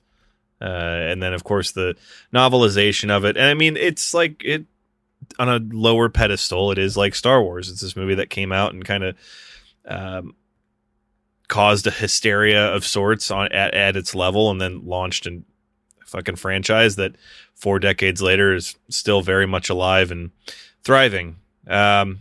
Released again on October 25th of 1978 in Kansas City, Missouri, which if we ever make a movie, we'll have to release it there because I guess it's the hotbed of American culture. Hot, sweaty Kansas. I mean, maybe it's just a good luck thing, A little bit of superstition goes a long way. It's very true.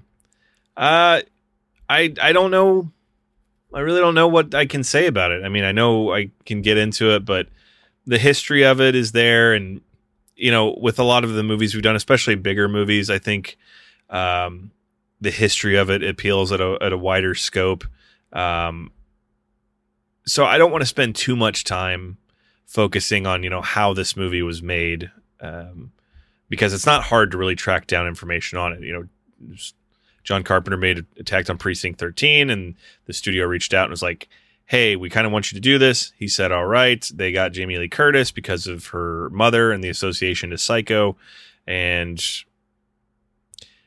one thing, just to kind of start off with it, because I don't think we need to spend too much time with it, John Carpenter was not trying to make any social, racial, sexual, gender, any type of statement with it. He just was trying to make a very simple movie.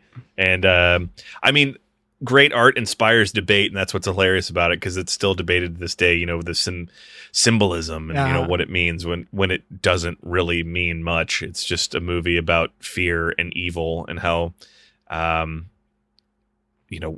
what we perceive evil as, and evil can be anywhere and that type of thing. It's just a very standard horror movie. Yeah, but I think that independent of Carpenter's intentions, I think that if enough people read certain things that he put in the movie, or that, certain things that he did in the movie, they read them a certain way, then it kind of becomes irrelevant what he wanted, and also it becomes hard to shrug it off, because there has to be a reason why so many people respond to his movie a certain way. So I think that that's where it gets interesting in a way, which is funny, because I had this argument of sorts with a couple of our Australian friends, with Stu and Chaz, about Watchmen of all things, where Stu kept telling that thing will just not leave contrarian canon. I know, it can't. Stu kept telling me, just repeatedly, how little he cared for Zack Snyder's intentions, when all that mattered was how, he was actually reading the product on the screen. And yeah, I agree with that. But we'll get to that. I'm curious. So if this is not the first slasher movie, which one is the first slasher movie? Is that something that can be answered? I want to say the widely agreed upon original slasher is Black Christmas. Okay. Which would have been 4 years the elder of this movie. Which is, you ever seen it? It's still to this day a fucking terrifying movie.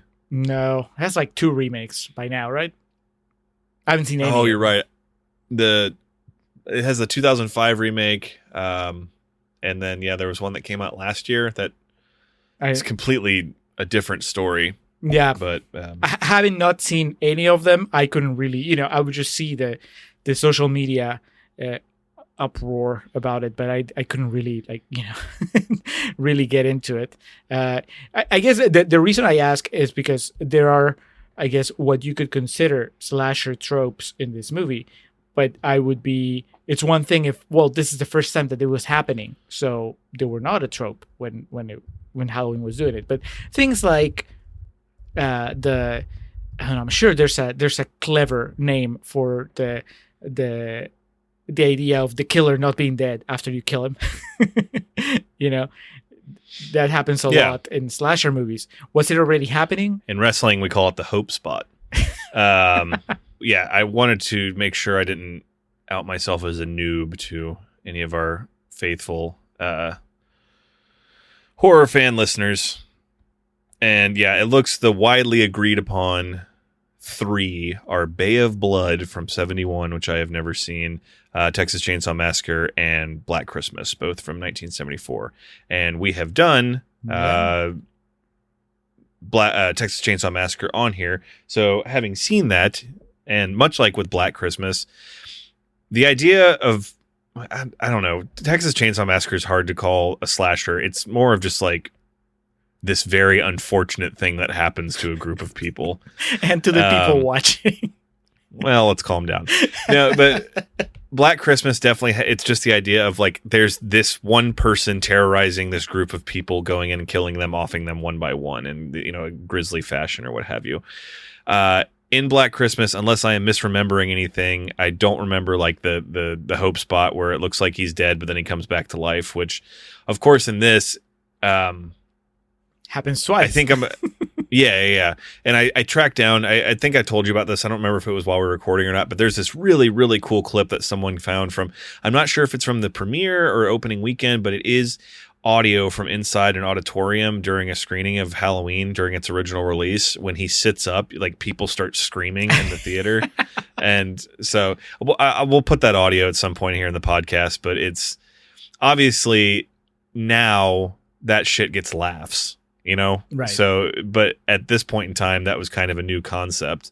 And they would find ways to get more creative about it. But I mean, I think that's been kind of my struggle with watching the movie. And I guess it would be my struggle watching any old horror movie. What you're saying about that there's certain things that were very effective at the time, and that now, because we're so familiar with them, they elicit the complete opposite reaction. And I think that a better movie watcher than myself is able to completely separate the two things. And I was having trouble doing that. This one, not entirely, but every now and then it would, resurface. But before I get into that, let me go ahead and I have 3 negative quotes, and then we can just dive in. I have 2 quotes also. Ooh, are they negative or positive? They're positive. I'm going to bookend them. So whatever shit you talk here, we'll have 2 things to kind of... You beat me to it, though. I did have the Roger Ebert one in the canon ready to go because that was such a vital part to the success of the movie. So I'm glad you did bring that into the fray. Because like I said, it's especially noteworthy just because of how much he's often a very vocal critic of slashers. Yeah, I gotta be honest. I picked it just because I knew it would give me an opening to talk shit about Psycho. That was the main Wait, reason. do you really not like Psycho? Now that we're in real talk, I like Psycho. I think the ending of Psycho is terrible. Let's just stop the movie and explain what happened for 5 minutes. Everything else leading up to that, I think is great, actually. I think it's the shower scene is awesome. The fact that they kill the person that you think is going to be the protagonist, they kill her a third of the movie in. The way it's shot, it's all good. But then when they get to that final scene and it's just like this doctor explaining what was happening, and not just, it's not just like he gets like a paragraph out. He just, does a TED talk about what was happening with Anthony Perkins in Psycho. And I feel that really kills the movie. It's still Psycho. I mean, I can be facetious about it, but it's still a movie that I would say everybody needs to watch. But yeah, I think that's a big problem with it. You can disagree. It's okay. Moving along. Maybe we'll do it on the show one of these days. I don't know what the Rotten Tomatoes score is. Okay, so I have 3 negative quotes. One is from the Variety staff at Variety. It's just the entire Variety staff came in for this one. And they all just yelled it.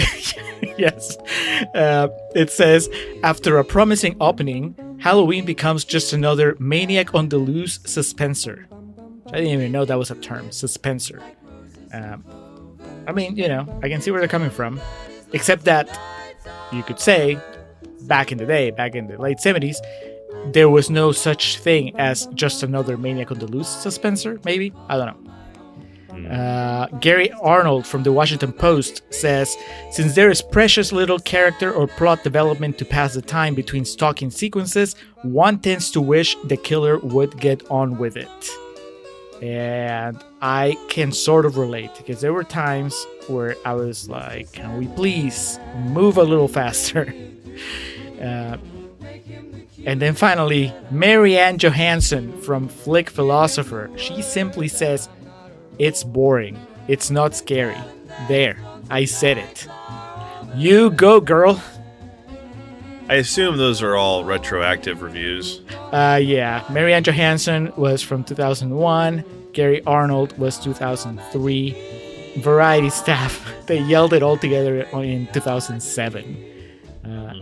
Yeah, I don't know that there are any original reviews. I know there are no negative ones, because I think these 3 are the only ones. Yeah.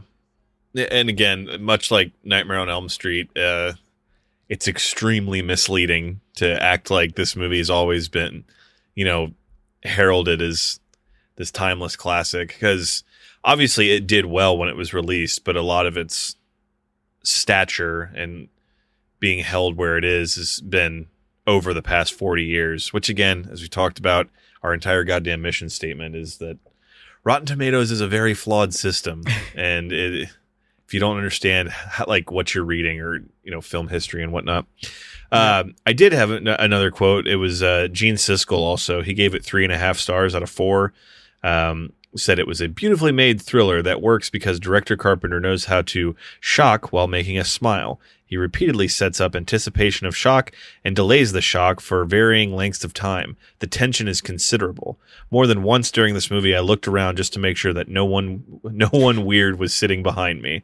Come on, Siskel. Further extrapolating on the Ebert thing, he actually put it in his top 10 films of 1978. Nice. So, like I said, I did a bit of reading to prepare for this.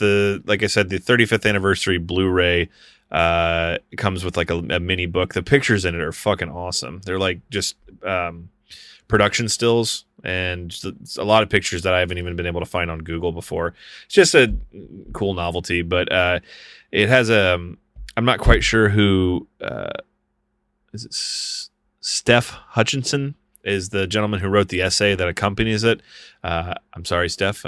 Not overly familiar with your work, but I did appreciate the read and also the paragraph that wraps it up. Unfortunately, in here, it is closed with misquoting Laurie Strode as saying, "Was it the boogeyman?" Oh, no. In fact, she said it was the boogeyman. That irrationally bothers me if you couldn't tell already. So he closed this 35th anniversary retrospective on it, 35-year retrospective, by saying, Halloween isn't just a good story. It's a film that demonstrates an unprecedented understanding of its very media. It's a story that could only be told cinematically, a true folktale for the 20th century and beyond. Light, shadow, silence, and sound form into an experience both tangible and transcendent. It's a wholly immersive work of art, a rare instance of pure cinema. Like its antagonist, it will never die. And I think that kind of sums up part of my feeling on it. And like I said, I saved another quote to wrap it up. So it's weird. Of lesser movies, I've come in really passionate and ready to, stake my claim and defend it. Whereas like with this, it's just like, it's my favorite movie ever. You're not going to tell me something that someone hasn't already said, or, that watching it through modern lenses absolutely can point out some of the flaws with it. But obviously I can't say I watched it through 1978 lenses because I was 9 years before I was born. At the same time, the fact that it's still... I have probably seen this movie more than any other movie. Maybe there's like a Disney movie I watched a lot when I was a kid. Maybe like Toy Story, the first Toy Story I've seen. Other than that, maybe Tommy Boy, like a 90s comedy would be one that I've watched a whole hell of a lot, but this has to be a movie I've seen. It has to be in the upper echelon of most viewings because from childhood till the midpoint of college, man, AMC had those rights to Halloween's 1, 4, and 5, and every Halloween you can guarantee that I was watching them. And I've seen it in the theater, I believe, twice. I think I saw a digital screening of it, and then I did get to see a 35 millimeter, like an original run 35 millimeter, and that print was beat up. Like most of the color was worn off of it, so like the frames were also were almost transparent, and so it was it had like this really weird yellow shimmer to it, but. I did it because it was the Draft House was doing it for it wasn't a Terror Tuesday. It was like a Sunday afternoon, but it was $3. And I was like, I can just say that I saw it on 35 millimeter because that kind of shit means something to me. I own like 4 different copies of it on different mediums. And I go all about that to say it still like kind of spooks me. Like there's parts of it that like when it's done, I still have like an uneasy feeling. And to what the movie tries to achieve, that's obviously its highest compliment. But as just a movie, from the aspect of like filmmaking, it's pretty much perfect for what it is and what it attempted to be. And it's also found this, I feel it's fitting that we just talked about Holy Motors with the Filmbuster guys, in the sense of, I believe it was Ben who was very complimentary of the way the movie was told, not necessarily the story. And that is always how I've felt about Halloween, and I've always had a really hard time, putting to words and kind of expressing it's the way it's told. It's not the story that makes this movie. It's the telling. It's not, the what is actually happening. And that's a very seldom taken path in filmmaking, because it's very hard to do. And when you do that, much like with Holy Motors, it ends up just pretty much dividing your audience as to whether they like it or not. And it's how he kills them, not the fact that he's killing them. Not really. And that's I always get like irrationally mad when people lump. I understand why they do, but it really bothers me when people lump all horror movies together and say they're just like these gory bloodletting movies, whereas like there's really not any blood in this, and you really don't see much of any gore. I mean, you see Riff Randall get strangled to death. That's probably the most gruesome thing that happens in this movie.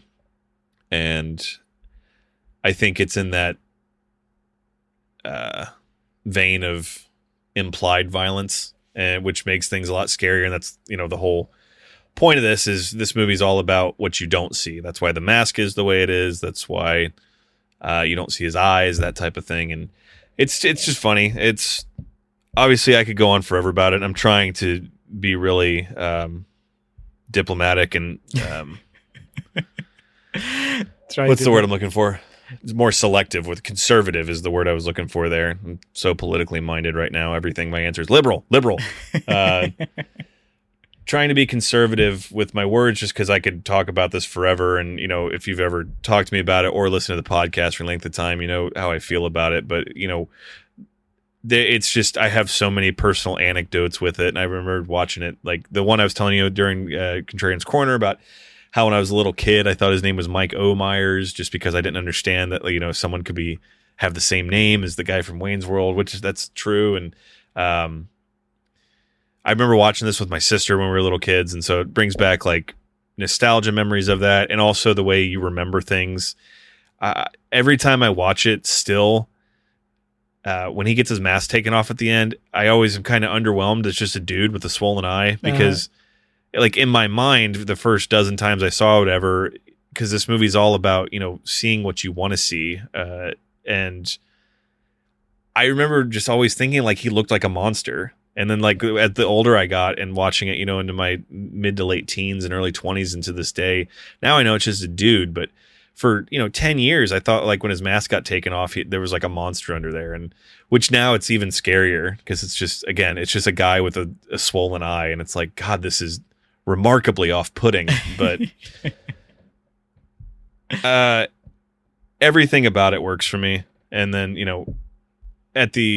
we can get to the breakdowns of, the individual performances and aspects of it. But it is a very, very good movie. Now, Julio, I'm trying to gauge where you sit on the fence. My guess is that you don't think it's bad. It's just, one, it doesn't wow you like it does a lot of people. And two, you maybe found it a little bit boring. Yeah, but I don't really blame the movie for it. As I hear you talk about it, and also, I mean, because I know, and we were talking about just the struggle to keep things in context, and I do wonder if there is a genre that suffers as much as horror when you are not there at the right time. You know what I mean? Like your experience with Halloween, or rather my experience with Halloween, could never hope to be your experience, because I came to it late. I came to it with, first of all, I came to it with already knowledge.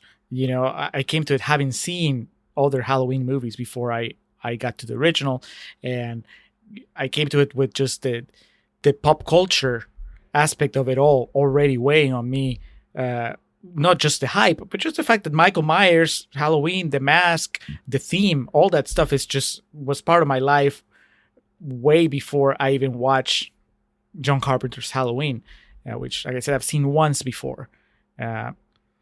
So I think that to really capture that really visceral reaction that you get from a horror movie that's working, I think that you need to be there at the right time, which you were, and I wasn't. And now, even knowing that I can't recapture that, it's still hard for me to like be able to put myself objectively in a place where I can at least. I have to do a lot of work to look past the things that don't work in the movie for me, and so that gets in the way of the experience. When sometimes with older movies, all I need to do is just kind of like set my expectations and my reminders at the beginning, and then I can just go through the rest of the movie. With something like Halloween, I have to constantly go like, well, it was a different time. Well, back then this wasn't as familiar. This wasn't a trope. This was actually mind-blowing. This was, the way that the performances worked. This was so yeah, I wonder if that happens a lot more with horror. It feels like it would. Were you like that with Texas Chainsaw Massacre, or were you just really disturbed the whole time? Oh, no. Texas Chainsaw Massacre is a completely different thing because, well, I did have the benefit of coming into it. The first time I watched it, like we discussed in the episode, the first time I watched it was in film school, and I had no idea what I was going into. And so I did have that visceral thing. And then rewatching it with you, it brought back those memories, and it was still just very disturbing because it's the opposite of Halloween. Halloween, I can remove myself enough to appreciate it as an artsy slasher, and I agree it shouldn't be dumped. At least this movie, the first Halloween, shouldn't be dumped with the other, with Friday the 13th or Nightmare on Elm Street and all that stuff. This one, you can tell that it's trying to be, for lack of a better word, artsy about it. It's just the way that it's paced, the way that he frames everything, the way that, very deliberately, he's just building up through more than half the movie, it feels. And so I can appreciate that. But, man, I want to say that I was bored, but it was more like, I guess maybe it's bored. I was just more like restless. There's, I think that it's the kind of buildup that this movie does for the kind of payoff that it delivers. I think that it works, like for me, it works once when you don't know what's happening. But in my case, because I'm watching it and I already know everything that's going to happen, I know that there's, the three friends die. Loomis shoots him at the end. Jamie Lee Curtis, dances with him for a couple times and then finally, gets rescued. Like all the stuff. So until we get there, I just, it's creepy the first couple of times that we see Michael in the distance, just kind of watching her. But then after a while, when it keeps happening, and, by the time we get to Tommy seeing him through the window and Michael is across the street, I'm like, we've done this. Can we just move on to the next step? This time around, I was just so ready for him for something else to happen in the story, for the something to be kicked up a notch. And which is admittedly against what John Carpenter seems to want. Obviously, what he's trying to do is just like making you wait for it and ask for it. So when it finally happens, there's this release. But in my case, I got it, long shots, slow, just, he's there. Nobody sees him. He killed the dog. I was just like, come on, it's 90 minutes. Why, shouldn't we be moving along? And I wasn't kidding in Contrarians Corner. I feel that the movie starts really strong with Loomis, and then they get him to Haddonfield. They get him in touch with the police, and they don't know what to do with him until it's time for him to save the day. So Donald Pleasence is just chilling outside the Myers house for no reason. I don't have a fix for it off the top of my head, but I just wish that they were doing more with him. That doesn't mean, that I don't appreciate what Donald Pleasence is doing with the role of Loomis, and I know we'll talk about performances in a little bit, but just as far as the construction of the movie itself, it just, I got restless. I even while admiring it, I mean, I can still, I was writing snarky notes for Contrarians Corner, but I was like, this is, I would remind myself, late 70s, how cool was this? I guess, if people hadn't seen anything like this before, and what were they expecting, and were they just not like me being impatient about the kills, but just more like on edge about when the kill was going to happen. I can think about it and, at least appreciate it that way. But when I see, people like Siskel, and I saw some other quotes while I was flipping through them saying that the movie actually freaked them out, that they were actually scared. I cannot put myself in those shoes. I can't find, the closer this movie comes to creeping me out is those shots of Michael kind of, watching from the distance. And like I said, the movie overdoes them. So by the time it gets to the end, I don't really care. Watching it through a modern lens, and especially if if I ever have a counterpart, a female relationship partner that hasn't seen it, and showing to them, if they've showing it to them for the first time, it does need to come with the preface of if you don't have any pre-existing relationship with this, if you didn't see it when you were younger, or if the movie doesn't catch you quick, it's going to drag by modern standards. If you're conditioned to just in modern television, modern movies, and specifically modern horror movies, if this doesn't catch you early, the tediousness of, which again is by design, that's not me critiquing the movie, but that will weigh on you, and the score will weigh on you. If this doesn't catch you and the score doesn't do anything to help heighten your anxiety and the suspense of it all, you're just going to get really annoyed by hearing the same score over and over again.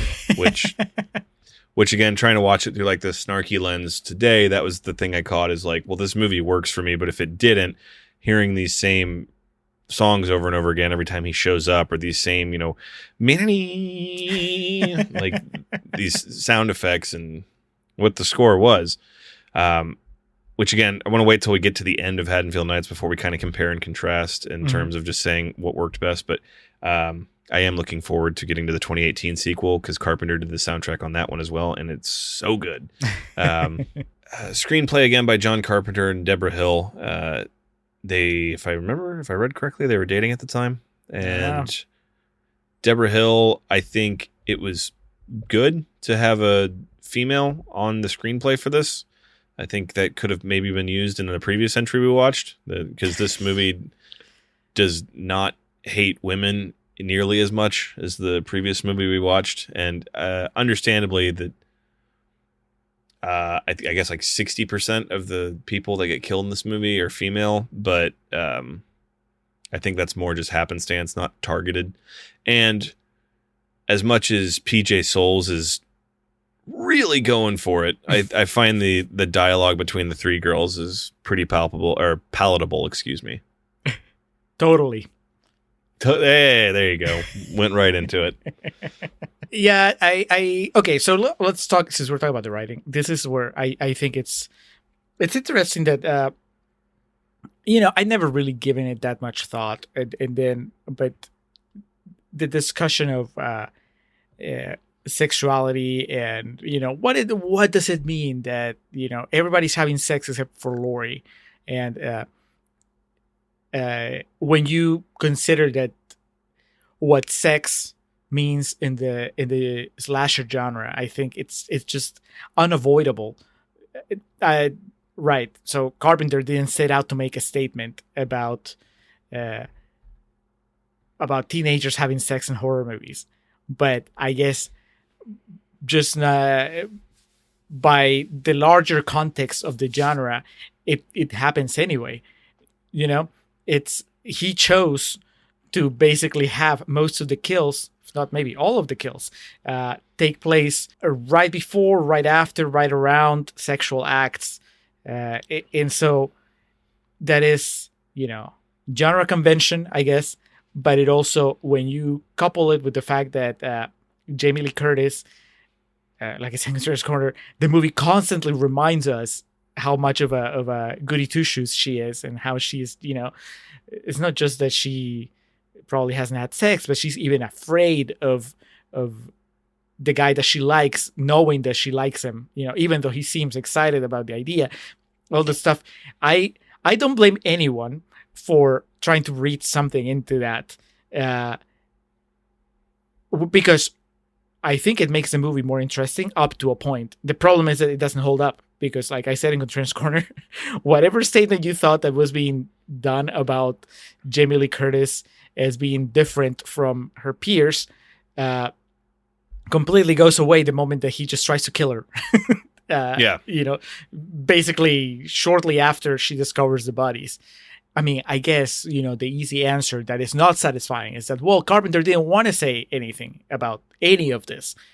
Like you said, this is just a disturbed man killing people at random, following, just the very minimum of reasons, using there's nothing connecting his kills other than, well, these people happen to be there. But I think that you can still make an interesting statement about the nature of evil and about the randomness of evil. Probably you would need some sort of a acknowledgement of the fact that as humans, we're constantly trying to find a reason, to find a pattern, rationalize why something bad happens. And sometimes, there's just not that explanation isn't there. And so to put Michael Myers as a representation of the evil that we can't rationalize, I think that's pretty cool. I don't think the movie does it. And of course it doesn't do it because Carpenter wasn't interested in doing it. But that's something else that kind of throws me off, right? Because I'm watching it and I recognize elements that could add up to make a more interesting movie in that sense, beyond just the kills. It doesn't help that we just watch a movie that tries and fails, but tries to do something more thematically relevant with the Michael Myers story. We talked last episode about how the first half of Rob Zombie's Halloween is more compelling because he's at least trying, and then he just drops it. And so that I come up against that also while watching this movie, because I can see that there are dots to be connected, whether Carpenter intended it or not. But of course, even when you connect them, they don't add up to a satisfying, final picture. When you watch it, you've watched it plenty of times, and you started watching when you were a kid. So obviously, it was a lot more about, again, that visceral experience. Because as a kid, I don't think that you were like looking for meaning beyond the kills. But but as you got older, did it ever like occur to you, like, before you knew that, I don't know how early on you knew that Carpenter didn't really intend for any of it to, be overanalyzed, but did you ever go like, isn't it curious that he's killing people that are having sex? No, and it could be due to the fact that I read, in my early 20s, like interviews he did about it and whatnot. But to me, it always seemed like they got killed because they let their guard down. Like they weren't really paying attention to what was going on around them. And Annie way more so. She's just walking around like with no pants, just spilling shit everywhere. And I do remember when I was a kid, much like as an adult, the saddest part of the movie was when the dog got killed. That made me sad. And I always just thought it was because they were dumb. They weren't paying attention to what was going on. And I don't know, maybe it's because I'm someone that has pretty intense anxiety myself and suffers from always, making sure everything's fine, much like Lori. But I could relate to that of like her just, locking doors, making sure everything's there and accounted for. Unfortunately, she's probably a bit nicer than I am. If you were Annie and you and your wife were like, hey, we're at this house across the street, and then I got a weird call and all the lights went off, I'd be like, man, I hope they're okay, but I'm going to stay over here right now. Good to know.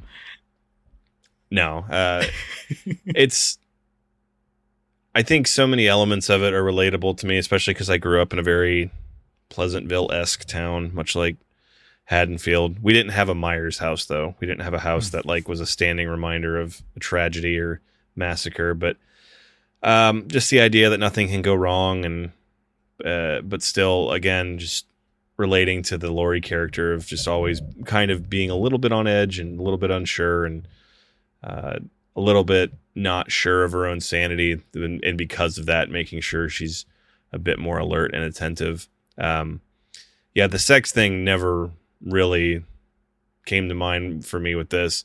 It does in like all other movies. Like I remember I caught on real quick, and I think that now I'm kind of thinking of it now and just kind of realizing it. I think that it's obvious this movie just spoke to me in a different way, but like pretty young. I mean, maybe like 13 or so on Friday the 13th, Nightmare on Elm Street, Scream, those movies. I was like, oh, that person had sex. They're about to die. I figured that out really quick.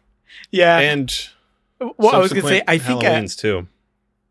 I think that in those movies, the difference, and this is I'll give credit to Halloween. I joked about it in Contrarians Corner, but I don't think this is the case. Like, I think that in most slashers, you pair sex and murder for the titillating factor, right? It's like, well, it's because it's just hot in a way, It's like you gotta give it, you gotta give him the boobs, and then isn't it fun if you pair it with the murder? But this movie never feels like it exploits that in that way, It just, which is, I guess, why it tricks you, or it tricked me and other people into wanting to see more to it than that. It's not just that they let their guard down. It's like they let their guard down while they were having sex. He kills us. It's such a like red herring, I guess, of a potential reason. Again, I think the human mind is just conditioned to try to find an explanation. And so when the first thing you show us is this little kid watching his sister and her boyfriend go to town, and then sneaking up on her sister while she's half naked and killing her, then it feels like that should mean more than what it does,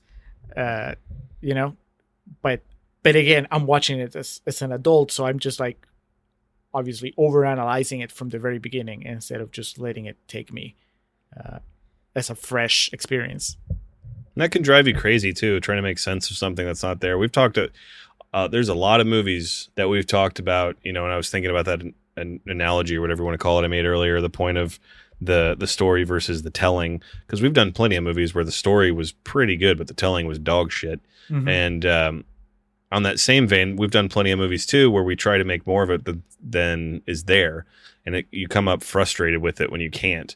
And I completely concede that if you're watching this through modern lenses, or just in the general sense of you want to try to make some sense of it, then you could potentially come up short and find that frustrating.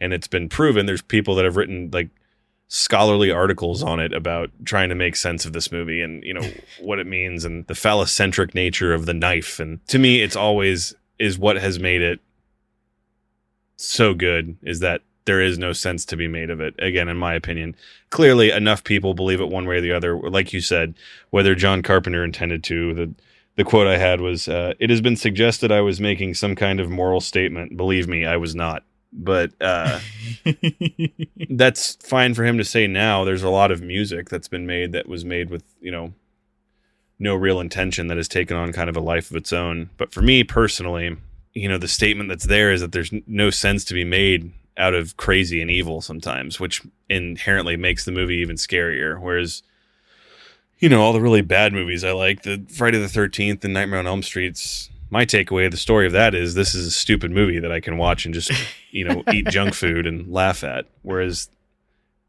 I guess that kind of leads me to my next question. So, like I said, we'll do a retrospective at the end, but we have to compare since the remake had this aspect to it. Do you like the idea of having more exploration of young Michael? Because I'm a big fan of just like, he's just crazy and you never really find out why. Yeah, I like that. I mean, I'll just preface this so you don't completely hate me. This is a better movie, like objectively, if I can just remove myself from like the things that I know that don't work on me because I'm just part of this modern audience that is not experiencing the way it should be experienced. This is a better movie than Rob Zombie's movie. Thank you. But with all its failings, its massive failings, and if you want to know my problems in detail with Rob Zombie's movie, you can listen to just our last episode. But with all those failings, I find that what that movie starts off trying to do is more interesting. But the funny thing is, there is an overlap. They're not at odds. The reading of Michael is pure evil, and he's just doing these things, and don't try to make sense of it, is not entirely at odds with the reading of the Rob Zombie movie, which is like, we don't know what drove this kid to be the way he is. I mean, yes, he has a shitty family and all that stuff, but there is that alone is not enough to turn you into Michael Myers, the murderer, in Halloween. So I said it last episode. I found that aspect of the movie very interesting. That I wish that they'd stuck with that. The idea of you talk about hopelessness in the face of evil that you don't understand. That's Loomis trying to understand what's happening with Michael and failing through the entire movie. So I think that again, it's a flawed movie that eventually becomes undone because the filmmaker behind it just can't help himself. But I think that it did a better job of dramatizing that idea of what do we do in the face of just unexplainable evil. That you can do that reading on Halloween too, except that in Halloween, the people that are, I don't think in Halloween there's anybody in John Carpenter's Halloween. I'm sorry, I don't think there's anybody actively trying to solve that mystery of answering that question, right? Everybody in John Carpenter's Halloween is just a victim. The one person that knows what's going on is Dr. Loomis, and he has no interest in reckoning with this. He just wants to kill Michael. Whereas in Rob Zombie's Halloween, there is a good portion of the movie devoted to trying to understand what's happening and just basically showing us that you can try, but you're going to fail. So that, I find that more interesting. Obviously, to me, the perfect world would be one where we merge what Zombie was trying to accomplish. I'm assuming, maybe just like Carpenter, he can say, no, I just thought that it would be fun to see a kid doing creepy stuff. But in a perfect world, you would merge that with the talent, the restraint, or whatever of a filmmaker like John Carpenter. And then you have, the best of both worlds. I mean, there's some entries in the Halloween franchise I haven't seen yet. Maybe that happens. I think it does not. Yeah, I was going to say, I think it's unlikely. But yeah, if I could have a movie that's, the modern equivalent of Carpenter's original, but with more of an interest in the themes that I find fascinating in Rob Zombie's movie, that would be perfect. So I the answer is I like both, and at the same time I am dissatisfied by both. A sad day for the Contrarians here.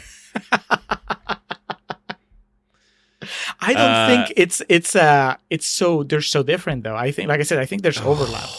I think that what you like about Carpenter's movie is it's kind of there to be found in Rob Zombie's. You have to kind of wade through a lot of gore and excessive bullshit in it, but it's kind of there too.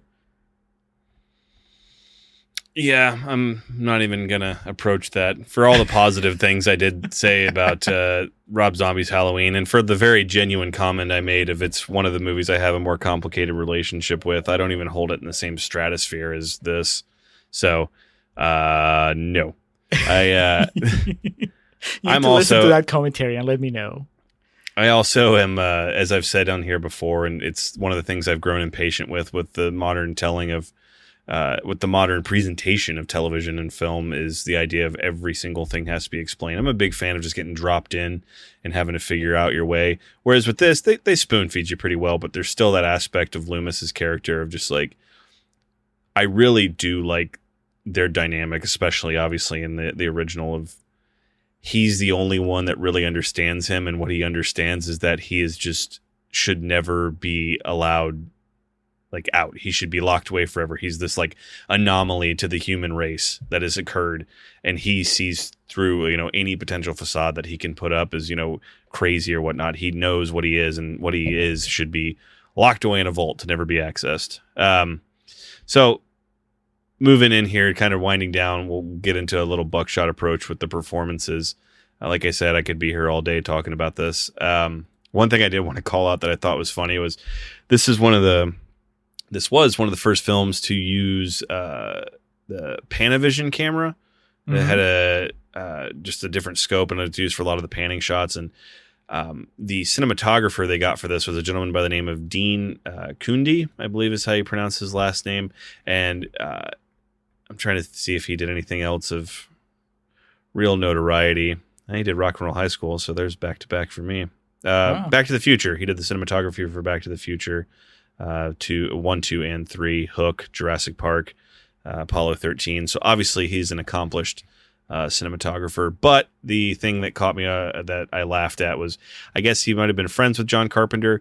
And when he got him to work on this movie, he owned all of his equipment. So they didn't have to spend any money buying or renting equipment for it. So that's how they saved so much money on, this movie was a masterful exercise in penny pinching, and I truly respect it. We just spoke on Loomis, and so we'll start with Donald Pleasance, the star of this movie, top billing. Originally, there were 2 other potential Dr. Loomises. One was Peter Cushing and Christopher Lee. Those were the original 2 that John Carpenter wanted to have in the role of Loomis. Yeah. And I believe it was one of the producers that recommended Donald Pleasance, or someone at the studio that was funding the movie. It was like, hey, use someone this guy. who looked at the budget. Yeah, well, Loomis got paid. I'm sorry, I know his name's Donald Pleasance. He will always be Loomis. He got paid $20,000 for 5 days work. I'd take that. I think that's a pretty sweet deal. Especially cigarettes every day. Yeah, 1978. He's great in this. He's so comedically over the top, but still makes it seem good. I mean, he was obviously a very polished actor at this point in time, and it's just funny. Some of his delivery is just so absurd, but it's still, because he's so good at his job, it still comes across as very good and hearty and genuine. And a big chunk of my friendship with our friend Reed has been built upon us doing Loomis impressions. So it's and my sister and me do a lot. There's a lot of Loomis. No, like there's a lot of that from time to time. So the further we get into this franchise, the more absurd his dialogue becomes. And this, by the comparison of 4, 5, and 6, he is tame in this movie. So we'll get to the more ludicrous. But I mean, honestly, he's great. One thing that I always forget that pops me every time is he unloads all 6 shots into Michael, and Michael falls off the balcony, and they cut back to Loomis, and he's pulling the trigger again just to make sure the job's done. And the Lonnie, get your ass away from there. Like I said, if this doesn't hook you, his performance potentially could take you out of it. But from what I picked up in Contrarians Corner, it sounds like you genuinely enjoyed his contributions. I do, but also I think I mentioned in Contrarians Corner, it was a benefit just being able to revisit this, having seen where he goes in future movies. Because I want to say when I watched Halloween the first time, I hadn't seen any of the others. And so to me, it was just like, oh, okay, so he's the Malcolm McDowell of this movie. And it was just okay. But it's just, there's something special about seeing where it all begins, and having seen him, having seen where he goes as an actor, there's a bit of an emotional attachment, oddly enough, to his performance in the series for me, even as I'm not a big fan of I'm not the fan of the franchise that you are, but yet I still, I think of him fondly of Donald Pleasance as Dr. Loomis in the franchise. So getting to see him here, it's just cool. I don't have the same reaction with Jamie Lee Curtis, which is funny because I guess maybe I haven't seen her as Laurie in as many movies. I've seen Halloween 2 once, and then I saw the most recent one, and maybe that's why it doesn't feel as special for me to see her as baby Laurie, so to speak, as it is to see Pleasance. But I don't know. How do you feel? Obviously, I mean, you must like her performance, because if not, this wouldn't be your favorite movie. No, yeah, she's great, and it's really a blessing too, because like you said, I mean, I love Donald Pleasance in all of the movies that he's in, but with Jamie Lee Curtis, we just have her in 1, 2, which they had to shockingly pay her a whole lot more money for that the second go around. 1, 2, H2O Resurrection, and then the remake, I believe, are the ones that she's in. And in Resurrection, I think she's in fucking 10 minutes of the movie. The dynamic of the Laurie character obviously changes immediately following this movie to where it becomes the sister aspect. And then, of course, that's retconned when we get to 2018, but we'll save most of that discussion for that point in time. But as far as here and in this movie, she's just perfect for the role because she looks and has the body language of a truly innocent teen. And it so happens that she's also a very good actress. So, there are so many horror movies that capture the essence of a teen girl, but the acting is shit. And with here, it's like it hits on all cylinders. And the way, her wardrobe with the scenery and like the way it's shot and lit, it's like a match made in heaven. I hate to sound dramatic or romantic about it, but it just, for what it's going for, it looks so perfect. There's this shot in this movie. It's the part where she like is looking back at the bush and she thinks she sees Michael, and she bumps into Sheriff Brackett, and like a leaf or two gets blown in her hair, and the way she kind of just like, she seems just kind of overwhelmed by the world in this one particular moment. And it's so perfect, like a teenager would play in that particular situation. So I think her character, again, this is watching it through modern lenses, there becomes the comedic point in it, like there is with all the subsequent slasher movies that would come out of this. And just like, bitch, get out of there. What are you doing? Yep. But that doesn't harbor her acting. And again, the irrational obsession I have with making sure the quote's correct of "it was the boogeyman" is that exchange is easily the best exchange of acting in the movie, where she, she's crying and "it was the boogeyman," and Loomis hits him with the, the in memoriam line. As a matter of fact, it was. And just the way of when he goes and looks over the ledge and he's gone, and then we cut back to her and she just like completely breaks down crying, and she doesn't even know he's gone yet. So, the worst hasn't even come with it. It's, obviously she was the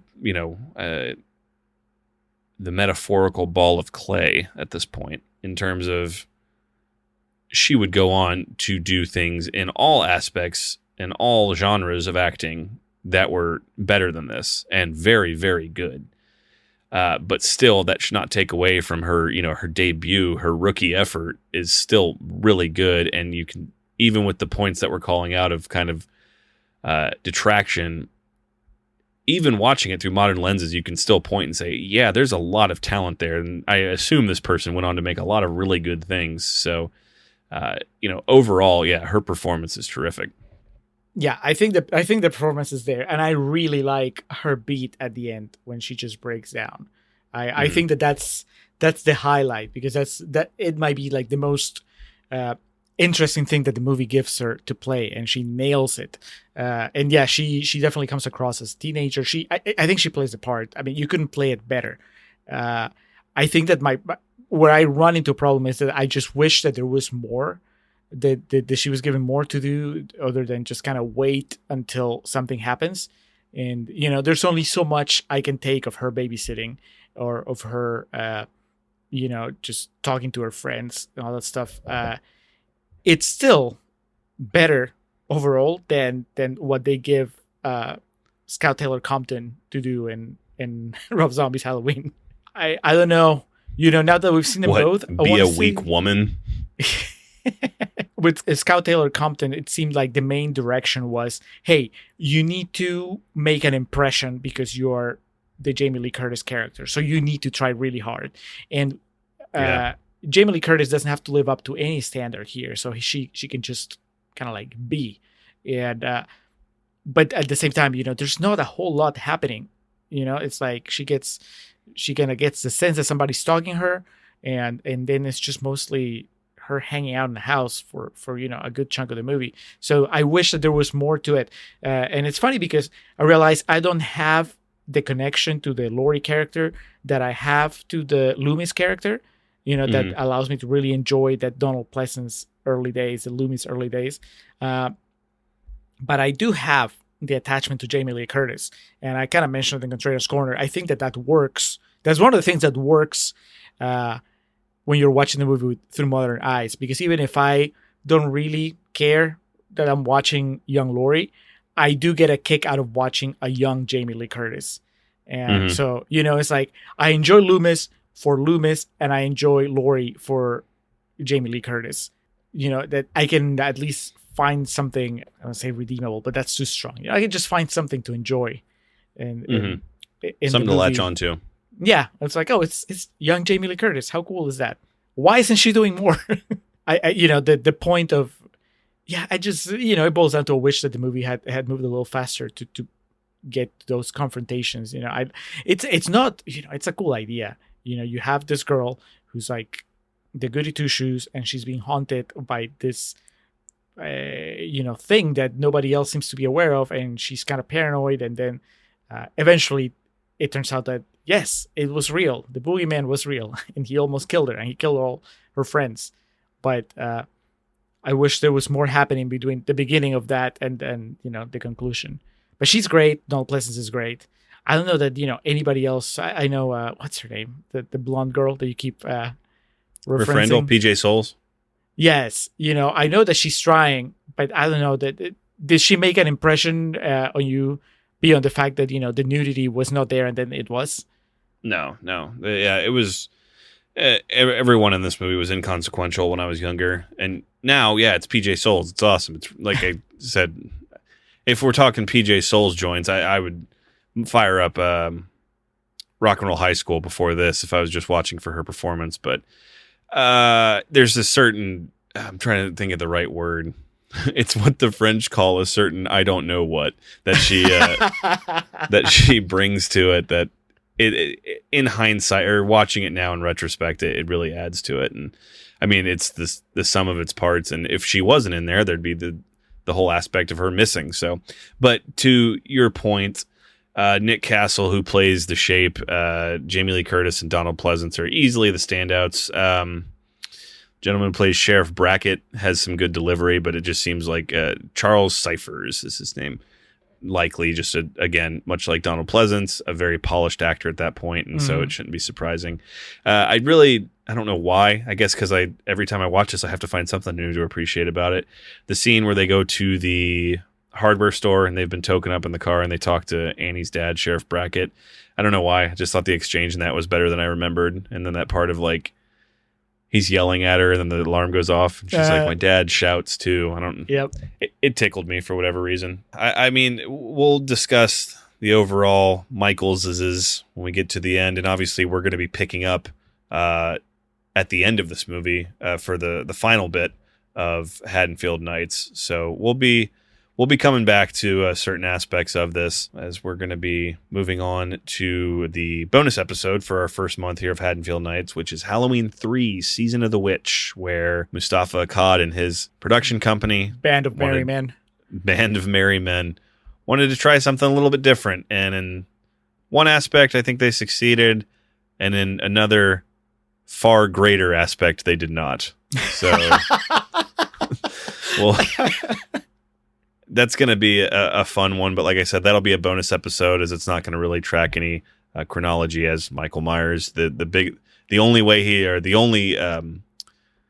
aspect of that movie that has to do with Michael Myers is in one scene, Halloween's on a television at a bar. So that will be next. Julio, before we move on to our rankings, I do want to close out with the quote that I had here, just to kind of hammer home my feelings on the movie, this coming from the Taking Shape book that I had referenced. Now, there are aspects of this paragraph that I don't agree with specifically, but I think it encapsulates kind of my feelings on the matter.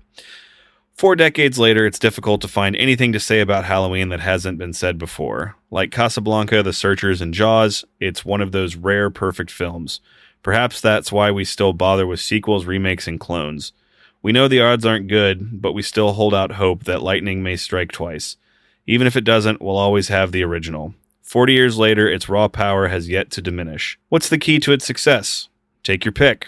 Between the performances, music, cinematography, lighting, and production design, there's so much to appreciate here. Yet it all started with an ace screenplay.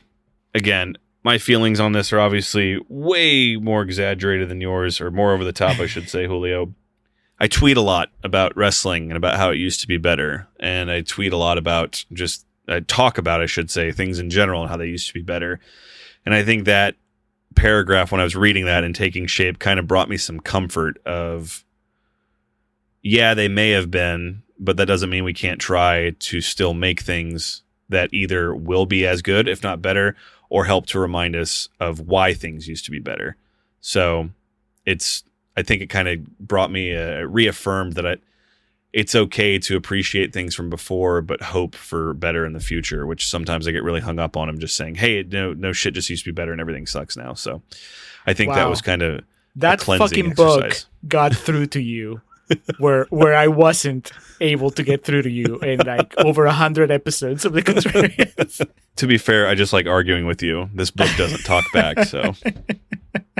Do I even have to ask what your rating is, Alex? No, A+.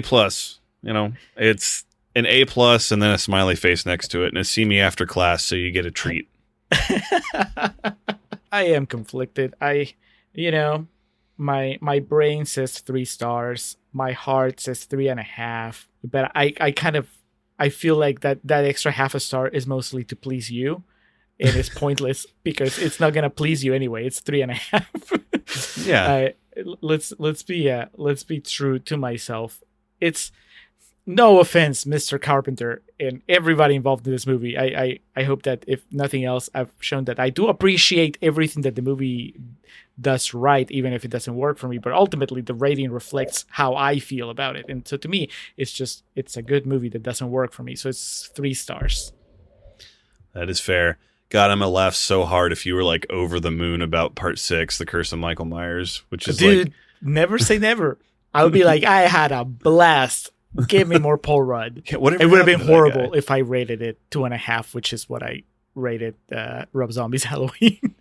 Yeah, you wouldn't have had issues with me. I think there's a few listeners though that might have, called for Avnio to be canceled on Twitter.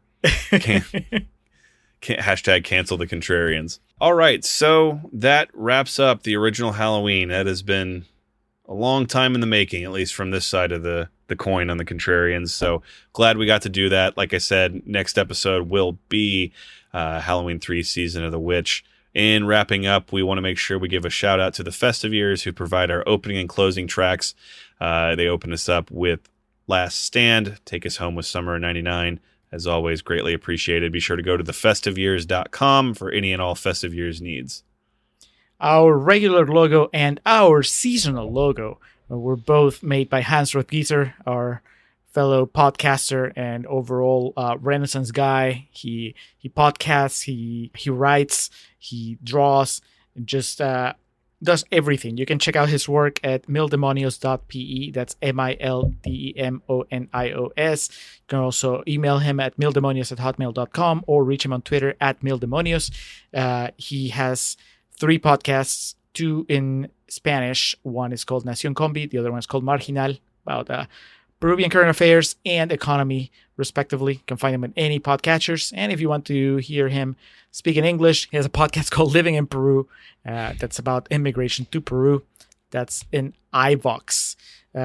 He also has a brand new book of short story collections about zombies, of course, because that's his thing. It's called Somos Zombies. We have to link to that on our show notes if you want to check that out. Or you can just reach out to him online and ask him about his life. How does he feel about Halloween? We've never talked about Halloween. I'm sure he'll let us know soon enough. Must be okay enough with it to make a logo for us. So if we asked him to make a logo for the fly, I don't think he would do that very graciously. That is true. All right, and as has become tradition, we want to give a special thank you to Zoe Perez for helping us operate our social media pages, our Facebook and Instagram account, making it look all nice and pretty for any and all of our followers. So, Zoe, much appreciated. Take us out of here, Alex Mattis. All right, as always, appreciate y'all's support. Be sure to follow us on Twitter, follow us on Instagram. Do you follow on you like on Facebook? So, if this is on your feed and you don't already like and or follow our page on Facebook, be sure to click that like button. So until next time, until we visit the season of the witch, that does it for us here on the Contrarians, where we're right and you're wrong, and we will see you next time. We'll drive into the sunset. Promise me you won't forget that summer of 1999.